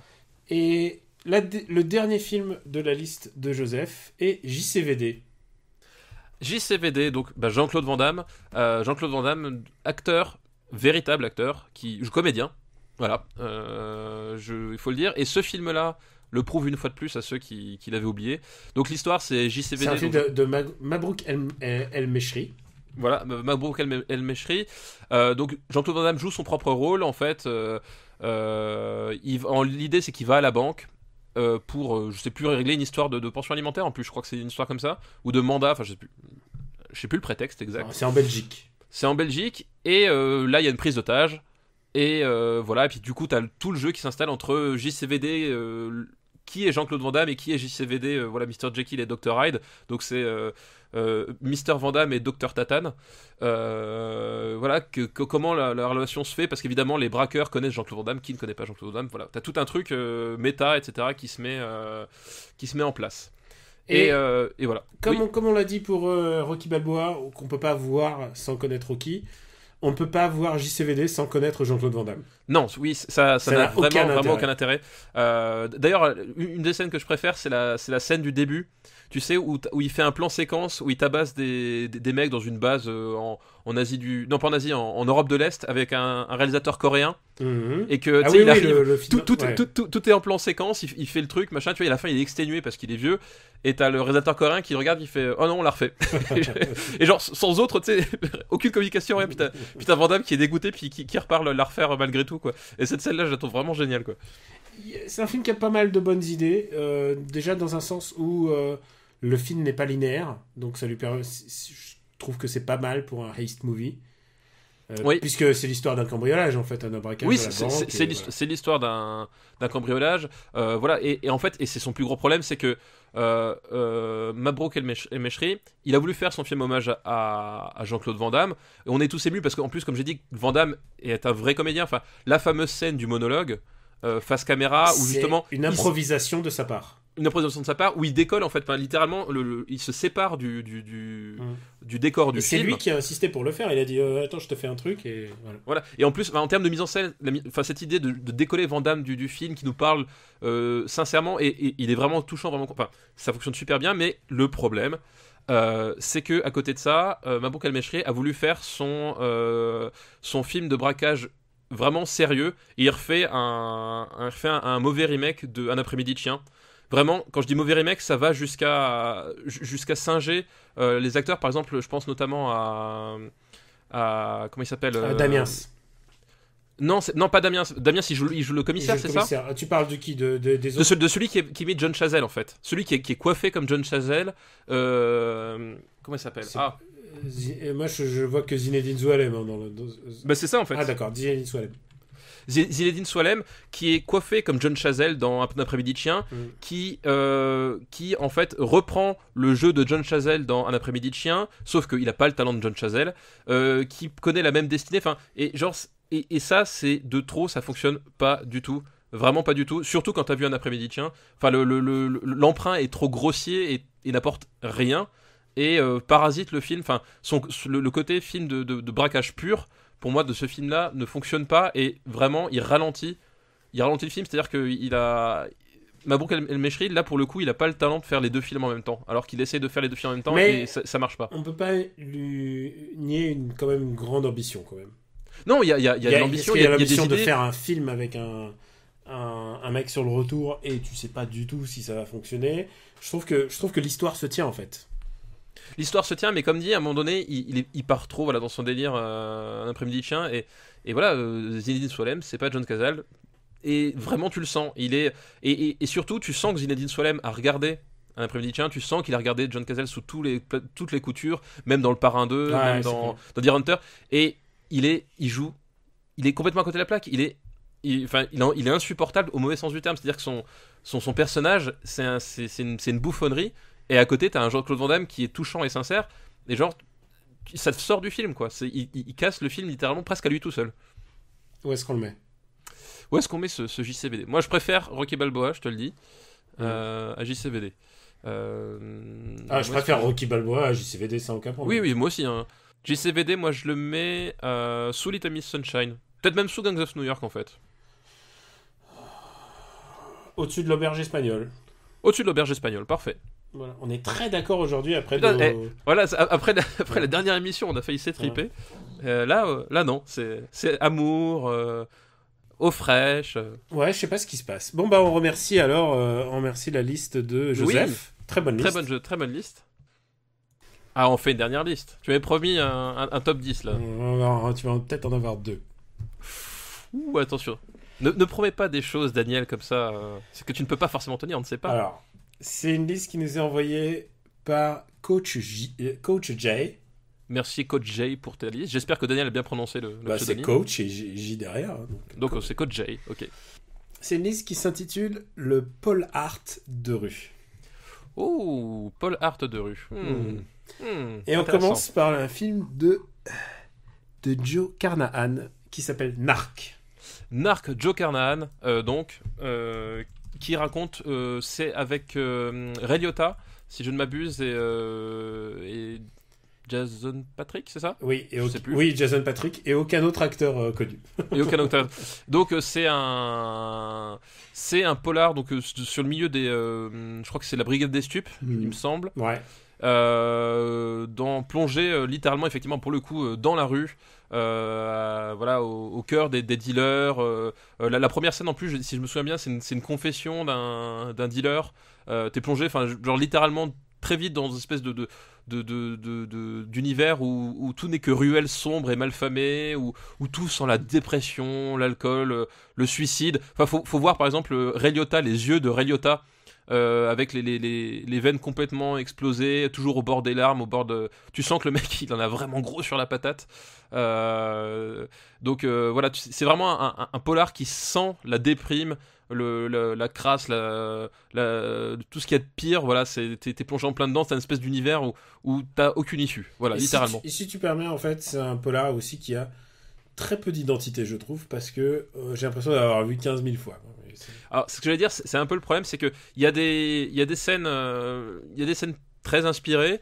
Il y a des personnages touchants, parce que finalement le personnage de Jason Patric, moi je le trouve vraiment bien construit, bien touchant, et son rapport au personnage de Ray Liotta qui est une figure très ambiguë en fait dès le départ. Tu sais pas, alors je vais pas révéler les tenants et les aboutissants du scénario, mais dès le départ c'est une figure très ambiguë, parce que c'est un type, tu sens qu'il est dans la rue depuis trop longtemps, voilà, littéralement, c'est ça son problème, et qu'il se la décolle plus de la peau.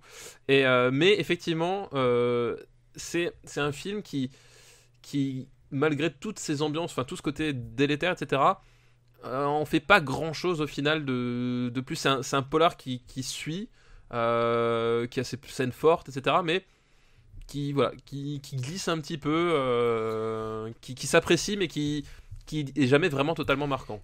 Après, moi, après, c'est un peu ce à quoi je résumerais de manière générale le cinéma de Joe Carnahan, de toute façon. Alors, Joe Carnahan, c'est particulier. Je vais juste parler de ce film-là. Il y a un truc particulier, c'est que je trouve que c'est un film qui manque de stars. Dans le sens où eux, ils sont au top de leur diapason, mais ça suffit pas pour moi. Alors pour moi, c'est pas vraiment un défaut, parce que moi, je préfère avoir deux bons personnages, surtout sur une histoire comme ça, que... Non, mais tu vois ce que je veux dire, c'est pas Al Pacino, là. Ouais, mais je trouve que Ray Liotta, c'est le seul qui surnage par rapport à tout ça, je trouve. Ray Liotta, je trouve que leur duo attirance-répulsion avec Jason Patric, je trouve qu'ils sont bien tous les deux, mais c'est un polar, je trouve, qui manque de... Comment ça s'appelle, qui manque d'envergure, quoi. Qui manque d'envergure, malgré son univers, et voilà, il y a un truc. Et l'autre détail, ce qui me... Enfin, si tu permets, c'est... le fait que quand je vois ça, on est en 2002 et c'est avant le grand... Enfin, si, c'est au plein moment du boom des séries télé, en fait. Et quand je vois ça, je me dis... 2002, t'avais The Shield à la télé. Voilà, je me dis, ça aurait fait une bonne série télé, en fait. Et sur un film, ça donne un film un peu marre. Et ils sont passés à côté, à mon avis, d'une bonne série télé du début du millénaire. Ouais, non, mais voilà, mais effectivement, tu fais bien de le rappeler, mais c'est vrai que 2002, à la même année, sur les mêmes thématiques, c'est-à-dire la rue, la vraie, la dure, celle qui fait mal, t'avais The Shield à la télé, et The Shield est 10 fois plus puissant sur à peu près tous les points que Narc, quoi. Ouais. Et effectivement, quand t'avais les aventures de Vic Mackey à côté et que tu passes à Narc, oui, ça fait un peu juste, on va dire. Ouais. C'est un peu juste, jeune homme. Où est-ce qu'on va mettre c'est un peu juste Narc? C'est un peu juste Narc. Mais ça reste un film que je conseille, qui est pas désagréable. Ouais, c'est ok. Non, mais voilà, il se regarde avec plaisir et tout, mais c'est un polar ok. Tu vois, je pense que Vengeance, j'aurais plus de plaisir à revoir Vengeance. Ah, je trouve Vengeance plus con quand même. Moi, mais je pense que le plus bas de Jonito est meilleur que... je sais pas. Le polar In Between de Joe Carnahan. Mais pour moi, il peut pas aller en dessous du Seigneur des Anneaux les 2 tours, déjà. Tu vois, ça me semble être un problème. Moi, je le mettrais... Donne-moi quelque chose. Écoute, moi, je le mettrais... Qu'est-ce qu'on va... Je le mettrais au-dessus d'Avalon. Ok. Écoute, je veux pas me battre pour celui-là. Ouais, voilà, c'est... Parce que ça, c'est quand même un film que j'ai apprécié, tu vois. Ouais. Et c'est à mon sens vraiment le meilleur film de Joe Carnahan. Alors, oui, mais alors, on en reparlera, mais j'ai beaucoup de problèmes avec celui qui est considéré comme son meilleur film. Tu penses à The Grey? Ouais. The Grey, j'adore The Grey. Pour moi, c'est la moitié d'un film réussi. Ouais, mais je préfère une bonne moitié de film. Je préfère une bonne moitié de film qui a rien du tout, quoi. Ouais, je sais pas. Je trouve que c'est bien plus qu'une moitié. Et j'adore V-18 parce que je trouve qu'il est très drôle, en fait, V-18. Ah non, moi, V-18, je trouve insupportable, ce film. Il y a un char, il y a un tank qui tombe dans le vide. avec le parachute éclaté et il tire pour se ralentir et à la fin il tombe dans l'eau. Ouais, mais il sort et il fait Where's Berlin? Tu m'as vendu du rêve. Pas moi, parce que tout est fait avec une imagerie dégueulasse. T'as l'impression de voir des jouets qui tombent, qui croient jamais. Et ça fonctionne pas. Visuellement, c'est atroce, ça a aucun sens. C'est juste, ouais, on fait tomber un char parce qu'on peut le faire. Mais c'est jamais réfléchi en termes de mise en scène et c'est nul à chier, quoi. Ouais, d'accord, mais je trouve ça rigolo. Donc il aurait pu être un grand réalisateur rigolo. Deuxième film de la liste, et je pense que tu l'as vu, c'est un film qui s'appelle Memories of Murder. Jamais entendu parler, Daniel. Je crois que non plus toi tu l'as pas vu, donc on va devoir zapper. Ah merde. Putain, c'est con, merde. C'est con. Oh, putain. Alors, pourquoi j'ai choisi, c'est parce que aujourd'hui ils ont annoncé. On a appris la restauration 4K. Je l'ai tweeté dans la joie dès que j'ai su la restauration 4K du film, et donc ça ressorti en salle en juillet, et c'est annoncé le même jour aussi que la sélection en compétition du prochain Bong Joon-ho. Donc le réalisateur de Memories of Murder, le réalisateur de The Host, qui, doit-on le rappeler, est numéro 3 de notre liste, et qui, son prochain film, Okja, est donc produit par Netflix aussi d'ailleurs. Produit par Netflix, qui sortira sur Netflix, est en sélection officielle à Cannes. Ouais, tout à fait. Et j'ai souvent dit que Bong Joon-ho, c'est un de mes réalisateurs vivants préférés, et Memories of Murder est là pour prouver un peu que c'est un des plus grands réalisateurs du monde. Alors, pour resituer un peu Memories of Murder, ça suit l'histoire en fait du premier ou d'un des premiers serial killers en Corée du Sud. Juste Corée du Sud qui est mise en scène dans les années 80, donc oui, c'est encore un peu la dictature. C'est ça l'intérêt du film, c'est que justement on nous filme le premier cas en tout cas notable de serial killer en Corée du Sud, avec des flics qui n'ont pas l'habitude de ça, vu que c'est la première fois qu'ils tombent là-dessus. Il y a des flics ploucs de la campagne et ils sont aidés par un flic de la ville, quoi. Un flic de la ville, et c'est en ça que c'est intéressant, parce que justement ce film nous parle aussi, j'en parlais avec un ami commun, avec Jean-Baptiste, de l'identité du cinéma coréen en lui-même, qui est qu'il y a eu un énorme boom dans les années 2000 sur le cinéma coréen, et cet énorme boom est dû évidemment à une qualité exceptionnelle qui venait énormément aussi de l'appropriation et de la récurgitation des codes du cinéma américain de certaines années à leur sauce. Et je crois qu'on l'a dit pour The Host aussi, il y a un truc qui me paraît fondamental, c'est que tout d'un coup ces mecs-là vivaient en dictature, et tout d'un coup on leur a permis d'être libres et créatifs, et donc il y a une telle explosion, et je pense, et là t'as totalement raison, c'est ce film qui marque le début de la Korean Wave pour moi. En fait, c'est celui qui marque la maturité, dans le sens où justement il nous parle de ce rapport-là, c'est-à-dire le cinéma coréen qui s'éveille au monde, parce qu'avant on les distribuait pas les films coréens dans nos cinémas. Celui-là, je l'ai vu au MK2. Avant sortie MK2, alors c'est vrai que c'était encore une petite sortie. J'ai acheté tout de suite le DVD quand il est sorti. Le nom du réalisateur n'était pas sur la jaquette. Tu vois à quel point c'était distribué. C'était vraiment l'émergence, et l'émergence qui est passée par une relecture intensive des codes du cinéma américain. Et Memories of Murder nous parle de ça, c'est-à-dire que le serial killer est un tueur typiquement associé à la culture américaine. C'est devenu des stars, Charles Manson, pour ne citer que lui. Des milliers, des centaines de films américains ont pour personnage central le tueur, le serial killer. Tu vois, il y a Seven qui avait énormément marqué dans les années 90. Il y avait évidemment Psychose avec Norman Bates. Enfin voilà, c'est vraiment s'approprier cette figure du tueur américain, du tueur en série américain, exporté en Corée du Sud, et comment la Corée du Sud, donc les flics, donc les cinéastes, tu vois, t'as un parallèle entre les flics et les cinéastes, comment ils sont confrontés à ça et qu'est-ce qu'ils en font, et c'est là où, c'est ce degré de lecture supplémentaire qui est absolument fou quand tu remets en perspective ce film-là par rapport au cinéma coréen en général, et qui marque pour moi pas le début, mais en tout cas vraiment la preuve de maturité. Genre les Coréens, ils ont réussi à trouver leur truc, et maintenant ils débarquent en force, et tu peux plus les arrêter, quoi. Et là ils ont réussi à trouver leur truc, ils ont trouvé leur cinéma, vraiment les codes de leur cinéma se mettent en place vraiment sur ce film-là, parce qu'ils ont réussi à chercher d'où venait leur inspiration et jusqu'où ça pouvait les emmener après ça. Et voilà, et ce film-là est vraiment magistral, parce que donc t'as ce rapport au cinéma et à la création coréenne, t'as ce rapport à la Corée en elle-même, c'est-à-dire effectivement à sa politique, mais aussi au rapport de classe, puisqu'il y a un mec qui vient des villes et et des mecs des champs, enfin littéralement ras des villes, ras des champs.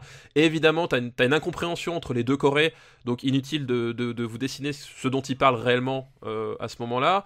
Ce côté, on est forcé, on est mis face à un problème qu'on ne comprend pas, on est forcé de dépasser ce qu'on était, donc la transposition, le passage de la dictature à la liberté absolue. Enfin, t'as toute une thématique qui est tellement riche et tellement bien utilisée, et avec ça, on n'a toujours même pas parlé du côté polar pur, tu vois. Oui, c'est qu'en termes de polar pur... C'est que là, on a parlé que des thématiques et de la façon dont ils les ont utilisées. En polar pur, ça déchire. C'est vraiment... Voilà. Et en termes de polar pur, par-dessus, c'est un grand polar, c'est-à-dire, t'as tout un jeu de fausses pistes, un jeu de tension. En plus, c'est là où c'est génial, c'est qu'ils arrivent à trouver... C'est pour ça que je dis vraiment c'est un film très important, parce que c'est là où ils trouvent leur thématique, c'est qu'on est vraiment dans une tension. C'est ni de la tension japonaise, comme on pouvait avoir dans les années 70-80, ni de la tension à l'américaine. On est sur un espèce de truc qui est dans le malaise, lancinant, mais toujours bien présent. Enfin, il y a un truc, c'est pas hystérique, c'est pas montré, enfin c'est pas surexposé plein cadre, mais tu sens c'est toujours là.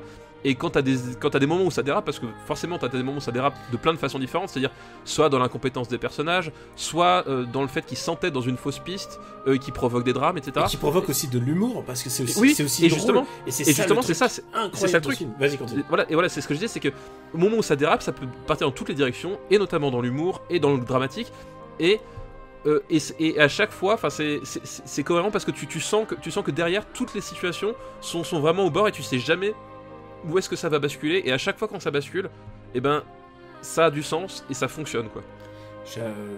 Je pourrais tellement en ajouter sur ce film, mais on parlait juste de l'humour, mais sa manière de désarçonner des scènes extraordinairement dures par tout d'un coup un truc d'humour, et c'est ça qui, je pense, pourquoi Bong Joon-ho est supérieur à pas mal d'autres réalisateurs, c'est qu'il maîtrise à peu près... Comme Brett Ratner, par exemple. Par exemple, c'est qu'il maîtrise tous les registres. Il est bon dans à peu près tout ce qui touche. Dans son cinéma, il y a une maîtrise absolue de son style. Il y a une maîtrise absolue du contexte, de l'histoire qu'il a coécrite, mais aussi, par exemple, ne serait-ce que de la musique. Là, on parlait d'ouverture. Ils ont confié la musique à un musicien japonais qui s'appelle Taro Iwashiro, qui est... Là aussi, production value, le film est plastiquement superbe, et en plus la musique est extraordinaire. C'est un film extra... Enfin, c'est un film grandiose. Les plans, en termes de mise en scène, les plans sont esthétiquement superbes. Ils servent à chaque fois le propos. Le montage est limpide. C'est une vraie leçon de montage. Parce que là aussi, c'est pareil en termes de registre. Le film adapte à chaque fois, en termes de montage, la façon de dérouler, de narrer les choses vraiment comme il faut. Il sait accélérer quand il faut, il sait ralentir quand il faut, et utiliser justement les comment ça s'appelle, je vais pas dire les paradoxes, mais les contrastes. Il sait parfaitement utiliser les contrastes dans sa mise en scène, dans son scénario, dans son écriture, dans tout, dans ses personnages. C'est un film en plus qui, pour le coup, ne pouvait être que coréen. C'est-à-dire que tu ne pouvais faire ce film-là que si tu as vécu justement ce passage de la dictature à la liberté totale, cette tension permanente avec le voisin coréen qui fait que ton pays finalement n'est jamais complètement le pays que tu voudrais être, parce que t'as toujours l'influence japonaise aussi, j'ai envie de dire. Voilà, et de l'influence même mondiale. Enfin, je veux dire, c'est un cinéma qui a dû se réinventer pour éclater, quoi. Et ce film-là est formidable du début à la fin. C'est pour moi un film parfait. Et il faut voir un truc, c'est que c'est uniquement son deuxième film, quoi. Oui, la maîtrise, c'est une maîtrise incroyable. La maîtrise de son cinéma est absolue. Et en plus, un truc génial, c'est qu'il nous a propulsé sur orbite toutes ces gueules de cinéma. Alors on parlait des gueules du cinéma de Johnito, mais Song Kang-ho, on l'a déjà vu, on l'avait vu avant dans GSA.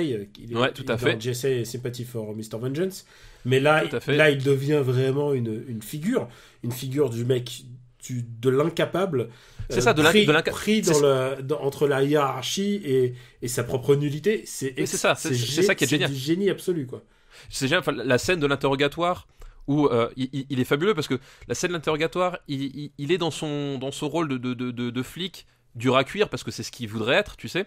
Mais justement, ce flic à l'américaine, sauf qu'il a jamais les épaules pour ça.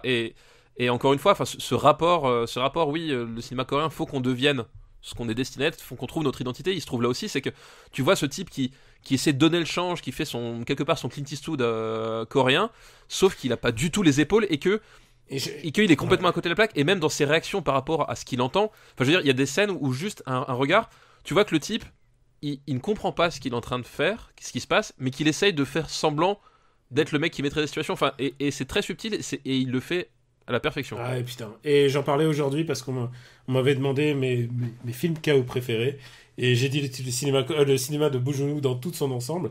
Et je pense à Memories of Murder en particulier, surtout quand tu vois la figure de Song Kang-ho, qui est quand même un gros balèze, même oui, un peu pâteau, une espèce de gros balèze, un peu lourdeau, qui saute 2 pieds joints en avant pour faire une espèce de high kick de catcheur qu'il foire mal, enfin qui sont de nuls, façon quoi. lamentable. Mais en même temps qui sont très crus et vivants. Il y a un don du cadrage chez Bong Joon-ho. Enfin, vraiment, c'est du cinéma parfait, c'est du cinéma comme j'aimerais tellement plus en voir. C'est du cinéma parfait, enfin c'est du cinéma, et là je vais spoiler tout de suite le combat, c'est du cinéma qui va tout en haut de la liste. Pour moi, quand je dis tout en haut, c'est tout en haut. Pour moi, je ne peux pas imaginer que Memories of Murder ne soit pas premier de notre liste. C'est impossible, Daniel. Bon, on est d'accord. C'est l'évidence même. Je te fais un câlin. Je suis tellement heureux de ne pas avoir eu à me battre là-dessus. Non, mais il y a même pas à se battre. Enfin, je veux dire, pour moi, ça fait partie de ces films. C'est un film qui a changé pour moi la manière dont je vois le cinéma, et la manière dont on le perçoit, et la manière dont je le vois personnellement, de la manière dont tout un pays le produit. Vraiment, c'est un film. C'est un film où d'un moment, Memories of Murder, c'est le cinéma, c'est quoi ? C'est ça. C'est à la fois du mensonge, parce que c'est de la mise en scène, parce que c'est des astuces, c'est du spectacle, mais c'est à la fois de la vérité profonde, c'est à la fois de la réflexion, c'est à la fois du divertissement. Enfin, c'est un film total. Enfin, et c'est un film qui est aussi noir et désespérant, parce que il y a des passages, en fait, si tu reprends le recul 2 secondes, c'est d'une noirceur totale, et à la fois qui est absurde comme la vie l'est dans ces moments-là. Complètement. Et je pense que Bong Joon-ho, il a complètement compris la vérité. Il l'a prise au fond du puits. C'est vraiment une métaphore par rapport au film. Ouais. Et il l'a capturé dans son film. Et c'est même pour ça que je préfère Memories of Murder à The Host. Ouais. Ah oui, non, bien sûr, mais pour moi, il y a c'est tellement ultime. Donc, Memories of Murder est le nouveau premier de notre liste. Ouais, nouveau numéro 1. Je t'avais dit qu'il allait y avoir un nouveau numéro. Ouais, tu m'avais dit il y aura du lourd. Ouais. Mais je pensais pas qu'on allait tout de suite attaquer l'artillerie lourde à ce point-là, mais c'est bien, ça fait du bien. Écoute, après avoir parlé de Daredevil et de et de Franck Dubosc, tu vois ça. Là on respire, putain, on parle cinéma. C'était quoi notre cinéma top tier, notre film top tier? C'était Shaun of the Dead, qui est quand même encore 8ème. Voilà. Encore 8ème, tu vois, ouais. il s'accroche. Hein. Et le dernier film de la liste de le pop art de rue de Coach est We on the Night de James Gray. We on the Night de James Gray, donc l'histoire de 2 frères dans la police de Boston, c'est ça? Je crois, New York. Non, je crois que c'est pas Boston, je crois que c'est New Jersey. C'est New York. C'est New Jersey, oui. Je crois que c'est New Jersey. Parce que enfin, ça se déroule à New York, mais je crois qu'une partie a été filmée dans New Jersey. Quand je passe en bus là-bas, parce que le bus c'est moins cher, et ben à chaque fois je me dis putain, c'est ici qu'ils ont tourné We on the Night. Je crois qu'effectivement c'est New York, parce qu'en fait, We on the Night c'est le credo en fait de la street crime. Voilà, exactement. Donc voilà, dans la police new-yorkaise, en gros, où on suit une famille où tout le monde est flic de père en fils. Donc le père, c'est quand même, excusez du peu, c'est Robert Duval. Ouais, ça va. Ça va, hein. Le fils, le premier, c'est Mark Wahlberg, donc le flic jusqu'au bout des ongles, jusqu'au bout du cuir. Et le second fils, by the book, comme on dit. Voilà, by the book. Et le second fils, qui pour le coup, lui, n'est pas un flic. C'est pas très orthodoxe. Voilà, il est directeur d'une boîte de nuit. Voilà, ça, il est directeur de boîte de nuit, c'est un homme de la nuit, il sort avec Eva Mendes, il vit la grande vie en fait. Il vit la grande vie, et il la vit surtout en réaction par rapport à sa famille, à son frère, donc qui est joué évidemment par Joaquin Phoenix, et qui un jour va être contraint de choisir son camp finalement entre ses amis de la nuit et sa famille de flics. À la suite d'une affaire, je sais plus le point de départ exactement, c'est une histoire de mafia. Oui, de drogue et de trafic. Sa boîte est un peu mêlée à tout ça. C'est ça, voilà. Lui en fait, c'est pas un brigand.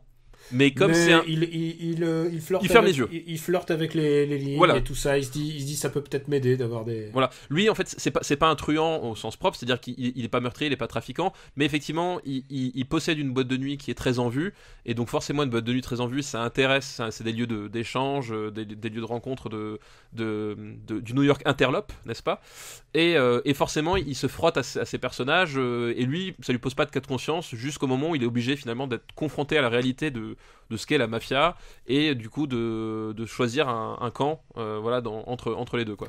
Et il y a un truc qui me fait toujours rigoler avec ce film, c'est que ce film a été hué quand il a été projeté à Cannes. Alors James Gray n'a jamais eu de bol à Cannes, genre tout le monde le déteste à Cannes, alors que il fait quand même des films qui sont plutôt calibrés Cannes, justement en termes de plastique, en termes de, pour moi un des réalisateurs les plus, c'est un des plus beaux artistes de cinéma vivant pour moi. James Gray, mais par contre, son film est hué parce que les gens ont compris ce film comme si c'était une apologie de la police.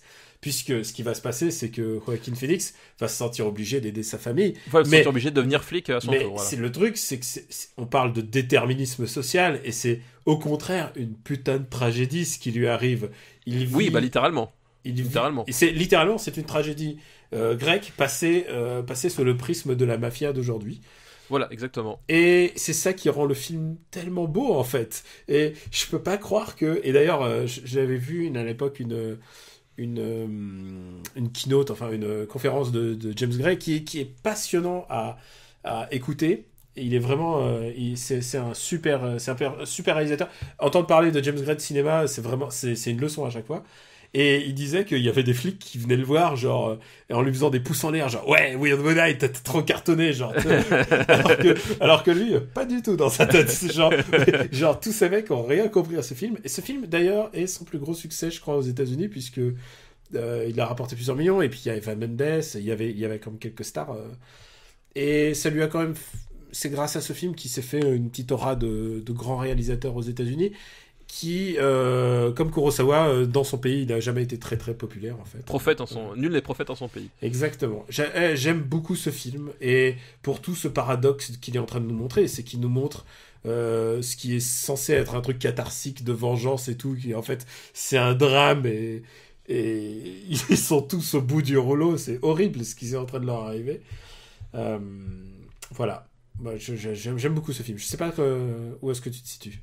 Bah moi en fait j'aime beaucoup ce film. J'ai juste un petit souci avec, c'est que je trouve en fait comment ça s'appelle, tout le côté justement quand Joaquin Phoenix arrive dans la police parce qu'il finit par devenir flic à son tour. Il y a tout le milieu du film, je le trouve un peu en dessous du reste. C'est pas un ventre mou. Moins bon que le début qui est fou. Et que la fin qui... Voilà. Et moi j'ai ce problème là, c'est que justement, moi, pour le coup, à l'époque, je l'avais vu dans la foulée de The Yard, parce que je m'étais fait un petit cycle. Je préfère The Yard. Ah oui, moi aussi, justement. Et The Yard a pas ce côté... Enfin, The Yard est tendu du début à la fin. Ouais. Et à la fin, il te fait claquer les nerfs littéralement, quoi. Alors que là, il se perd un peu au milieu. Il y a un moment, il y a un ventre mou, et je vois à peu près ce que tu veux dire. Et je parlais juste de voiture en vue subjective. Voilà. Genre, donc il y a. Qu'est-ce qu'il est en train de faire ? Alors, et c'est vrai que James Gray, c'est un mec qui s'est réalisé, et donc tu t'attends à chaque fois à un truc plastiquement parfait. Surtout que avant dans les 20 minutes précédentes, il y a la scène où Joaquin Phoenix est infiltré dans le repère de la mafia, et il a un micro, etc. Et la scène est d'une tension hallucinante, et Joaquin Phoenix donne le meilleur de lui. Enfin, la scène est tellement marquante, tellement réussie. Phoenix, extraordinaire acteur. Voilà. Et Mark Wahlberg, encore une fois, il y a plein de gens qui lui cassent du sucre sur le dos, mais quand Mark Wahlberg est bien utilisé, Mark Wahlberg, oui, bien super bon en fait. Ouais. C'est juste faut pas regarder Transformers, quoi. Et t'as cette scène là qui est tellement extraordinaire, et puis après tu passes et après ça repart sur la fin. Voilà, c'est un peu dommage. Alors ça reste un très bon film, ça reste vraiment un très bon film, mais c'est juste, moi j'ai toujours eu ce problème là avec ce film là. Tu pourrais ôter en gros, tu vois, 10 minutes, le resserrer un tout petit peu, ouais, mais pour déjà tu sais, il est pas très long.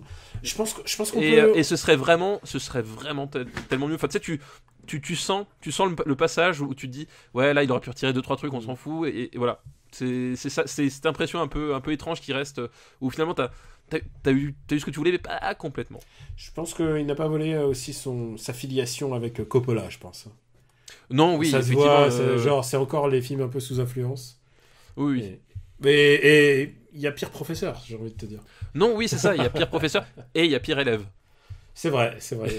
Il y a pire élève. Où est-ce qu'on va le mettre? J'ai un film que j'aime beaucoup. Et je pense que c'est quand même top tier pour moi. Bah, où est-ce que tu le mettrais, toi? Pour tout ce qu'on a dit, je le mets sous Lost in Translation de Coppola, justement. Mais de l'autre Coppola. Écoute, oui. Ça te va? Ça me va. C'est une bonne place, hein. Ah, c'est une très bonne place. Pour, on le rappelle, pas notre James Gray préféré. Oui, c'est ça.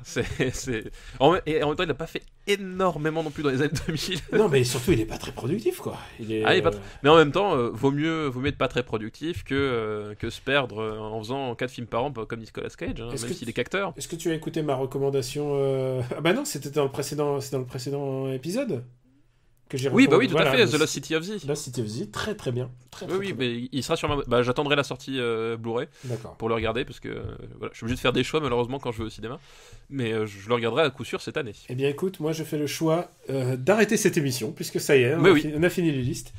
On va juste se redire le top 10 parce que ça fait plaisir de se redire top 10 aujourd'hui. Voilà, se dire que ça y est, les beaux gosses sont sortis du top 10. Oui, c'est vrai. Mais du coup, c'est plus la peine que je le vois, alors si pas dans le top 10, ça n'a aucun intérêt. S'il te plaît. Hitman est toujours dans le top 10. Premier film de la liste, vas-y, je te laisse l'honneur. Eh ben évidemment, Memories of Murder. Voilà. Putain, meilleur film, ça fait tellement du bien. Grand polar parmi les polars, gravé dans le marbre à jamais, premier de la liste des années 2000. Comment peut-il en être autrement? Voilà. Et pour vous rappeler, si vous avez des discussions, vous sortez la liste, vous sortez l'épisode. On est là pour ça, on est là pour vous en fait. Vous montrez l'épisode et c'est ça, c'est la vérité. C'est la vérité ultime, voilà. Et Non tonton, je suis désolé. Le meilleur film des années 2000, c'est Memories of Murder, c'est gravé dans le marbre. Voilà. Je pense d'ailleurs qu'on va faire des plaques de marbre en édition limitée avec les listes, tu sais, et que les gens pourront commander. Je pense que c'est une très bonne idée pour comme cadeau de Noël, tu vois. Je pense que pour les tontons. Voilà, il est devant History of Violence, Millennium Actress, The Host. Donc, Bong Joon-ho, quand même, on parlait du différentiel des réalisateurs. Je pense que le différentiel de Bong Joon-ho va être très très faible. J'ai l'impression que ça va pas être un type qui va avoir un énorme delta. Ouais, et il est encore très jeune. Voilà. Et écoute, le top, la fin pour une fois n'a pas trop changé. Non, il y a juste une petite incursion de Wicker Man et de Next là qui est venu un peu. Et prédiction aussi. Oui. Nicolas Cage, bon tir groupé. Merci Nicolas Cage. Et c'est même pas les pires Nicolas Cage. Et le pire, c'est que c'est même des films où certains il y a même des trucs à sauver dedans. C'est ça qui est incroyable. Allez, vas-y, balance-moi une reco. Alors la reco, ce sera une reco semi-copinage dans le sens où je préfère prévenir parce que c'est un film. Tu sais, on touche pas d'argent les mecs. Non, mais donc on s'en fout. Hein.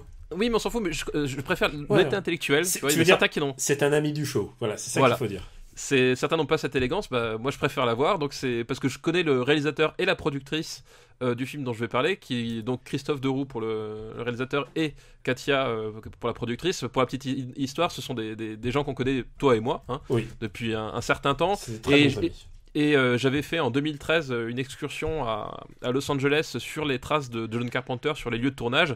Et ils étaient tous les deux de la partie, ils m'avaient accompagné lors de ce souvenir. Donc voilà, donc ce sont des gens passionnés comme nous et passionnants. En plus, eux, ils savent tenir une caméra, donc tu vois, ça fait quelque chose qu'on sait pas. Donc du coup, leur premier long métrage, le premier métrage de Christophe en tant que réalisateur est sorti en direct ou Blu-ray. Il s'appelle Nemesis. Alors je préfère largement le titre original qui s'appelait Sam Was Here, parce que Nemesis c'est un peu tartignol, alors que Sam Was Here ça a beaucoup plus de sens par rapport au film. Donc c'est un film où globalement l'histoire c'est un vendeur au porte-à-porte qui est dans un coin perdu de la Californie, qui finalement ne trouve personne lorsqu'il va faire du porte-à-porte. Et au fur et à mesure, il trouve des messages un peu étranges, et puis il se fait poursuivre par la police, et puis merde, qu'est-ce que c'est que ce bordel? Et du coup, voilà, t'as un côté, forcément ça fait penser à Spielberg de Duel, ça fait penser à John Carpenter, ça fait penser à plein de cinéastes qu'on aime, et c'est un film qui a ses défauts, mais que je trouve vraiment réussi malgré tout. Il y a un vrai sens du plan. Il y a une envie de cinéma surtout. Il y a une vraie envie de cinéma. Il y a un vrai sens du plan. Il y a des vraies idées. Il y a des trucs. Il y a même dans le scénario, il y a des trucs que je trouve qui fonctionnent pas très bien, mais il y en a d'autres qui sont vraiment bien trouvés. Et il a vraiment une élégance de vouloir faire du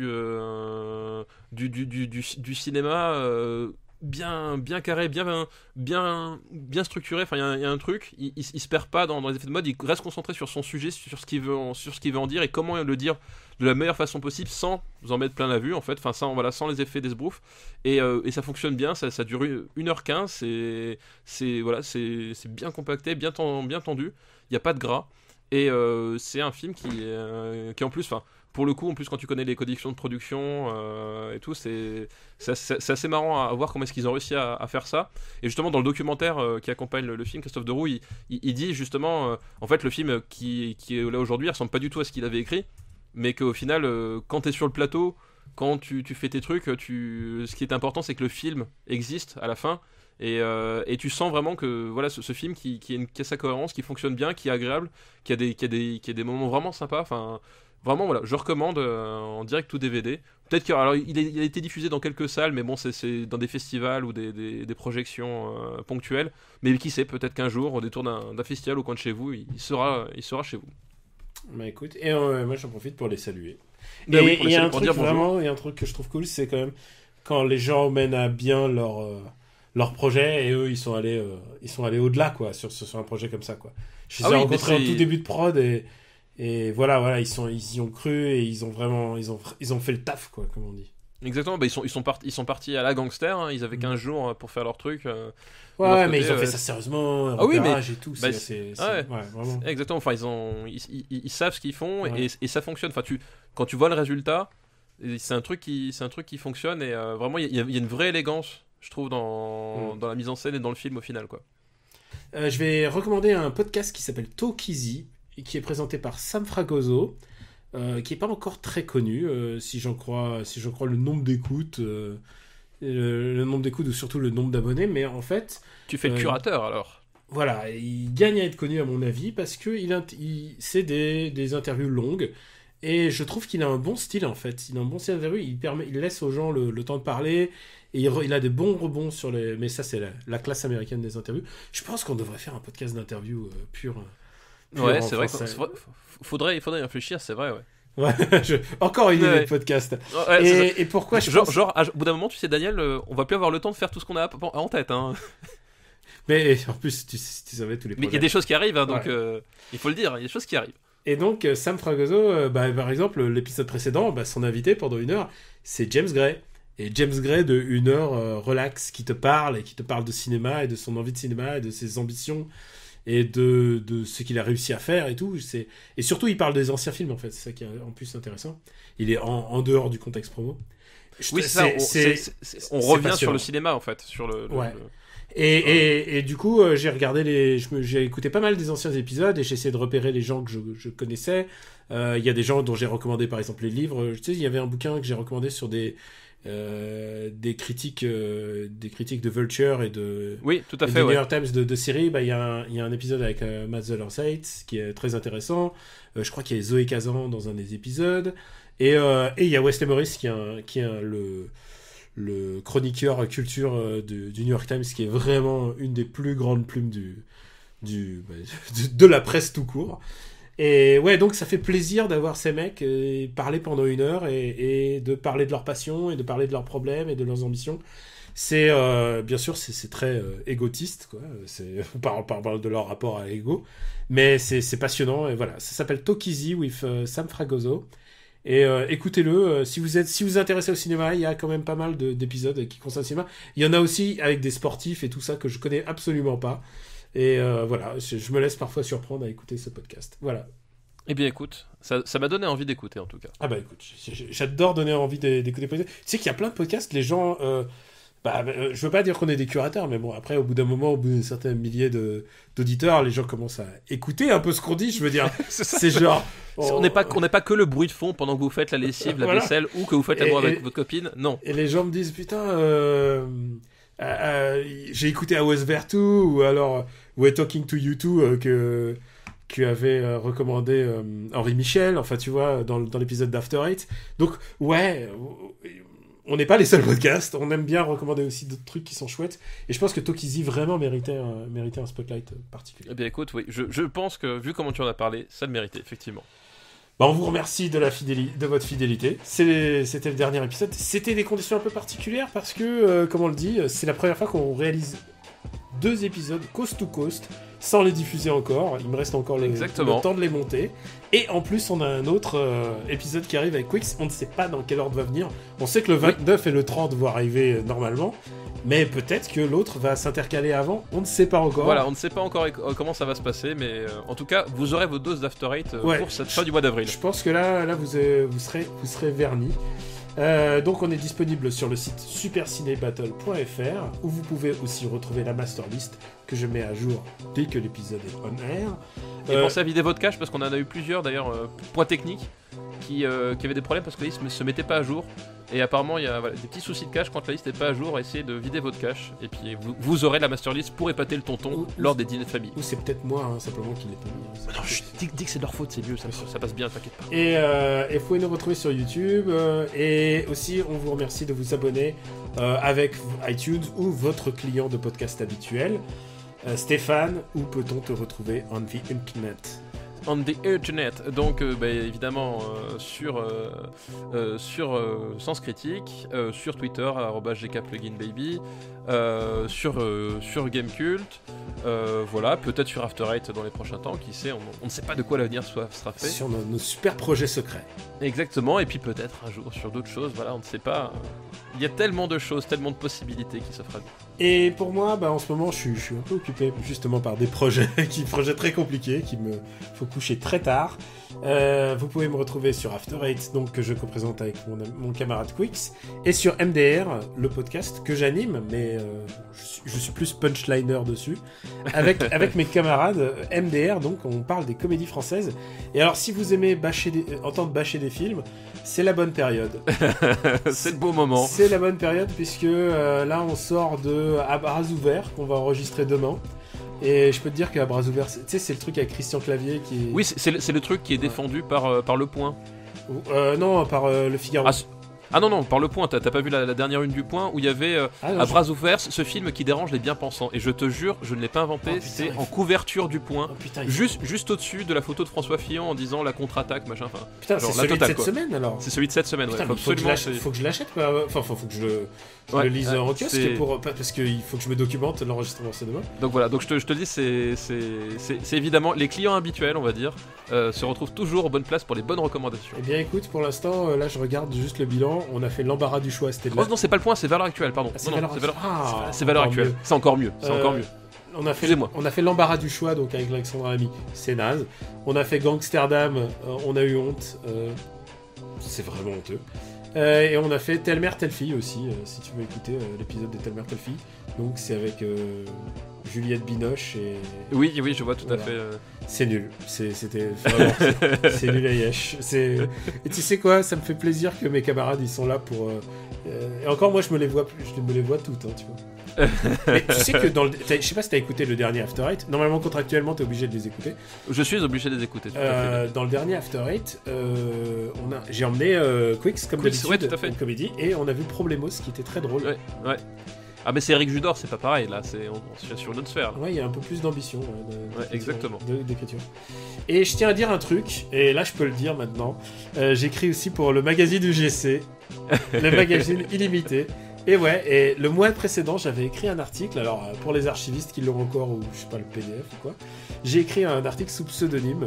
À vous de trouver le pseudonyme qui est le pseudonyme est très facile à trouver. Voilà, si vous connaissez un peu, si vous nous connaissez, voilà. C'est le prénom d'un animateur de podcast et mon nom de famille est le nom de famille d'un animateur de podcast du Robotics Podcast Universe. Voilà. Alors je sais qu'on est toute une armée, ça demandera un petit peu de recherche. Normalement, si vous enlevez mon prénom et mon nom, il en reste plus que 2. Et après les combinaisons, bon, ça devrait aller. Et dans celui-là, j'ai écrit la vie de Haïm Saban, puisque je parle de Power Rangers, le film. Mais donc, plutôt que parler du film, j'ai parlé plutôt de la vie. Bah oui, dont on a déjà parlé ici même. Ah bah oui, évidemment. Je suis passionné par la vie de ce mec. J'aimerais bien avoir sa fortune aussi, mais... C'est un personnage, littéralement, quoi. Complètement. Make them laugh, make them cry, take their money. Bon bah écoutez, on vous remercie beaucoup, merci encore de nous suivre et on vous dit à très bientôt et on vous embrasse très fort. Merci à tous. Ciao.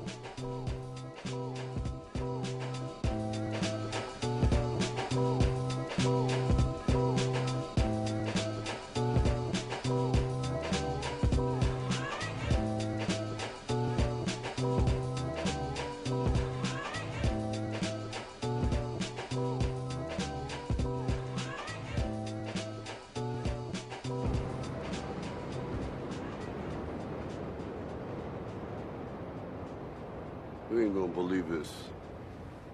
But you used to fit right here. I'd hold you up and say to your mother, this kid's gonna be the best kid in the world.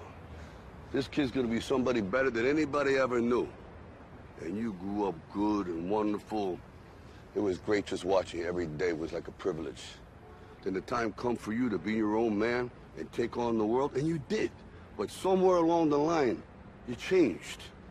You stopped being you. You let people stick a finger in your face and tell you you're no good.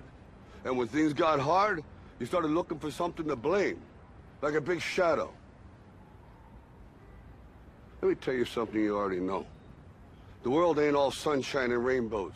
It's a very mean and nasty place, and I don't care how tough you are, it will beat you to your knees and keep you there permanently if you let it. You, me, or nobody is gonna hit as hard as life.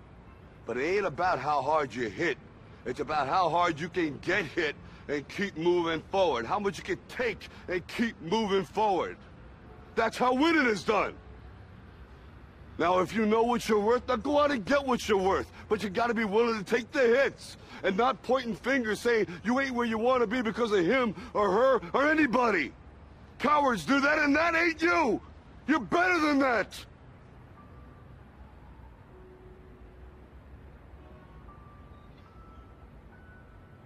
I'm always gonna love you no matter what.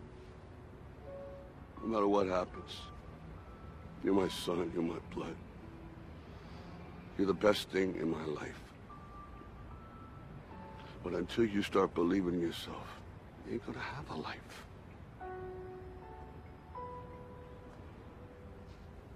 Don't forget to visit your mother.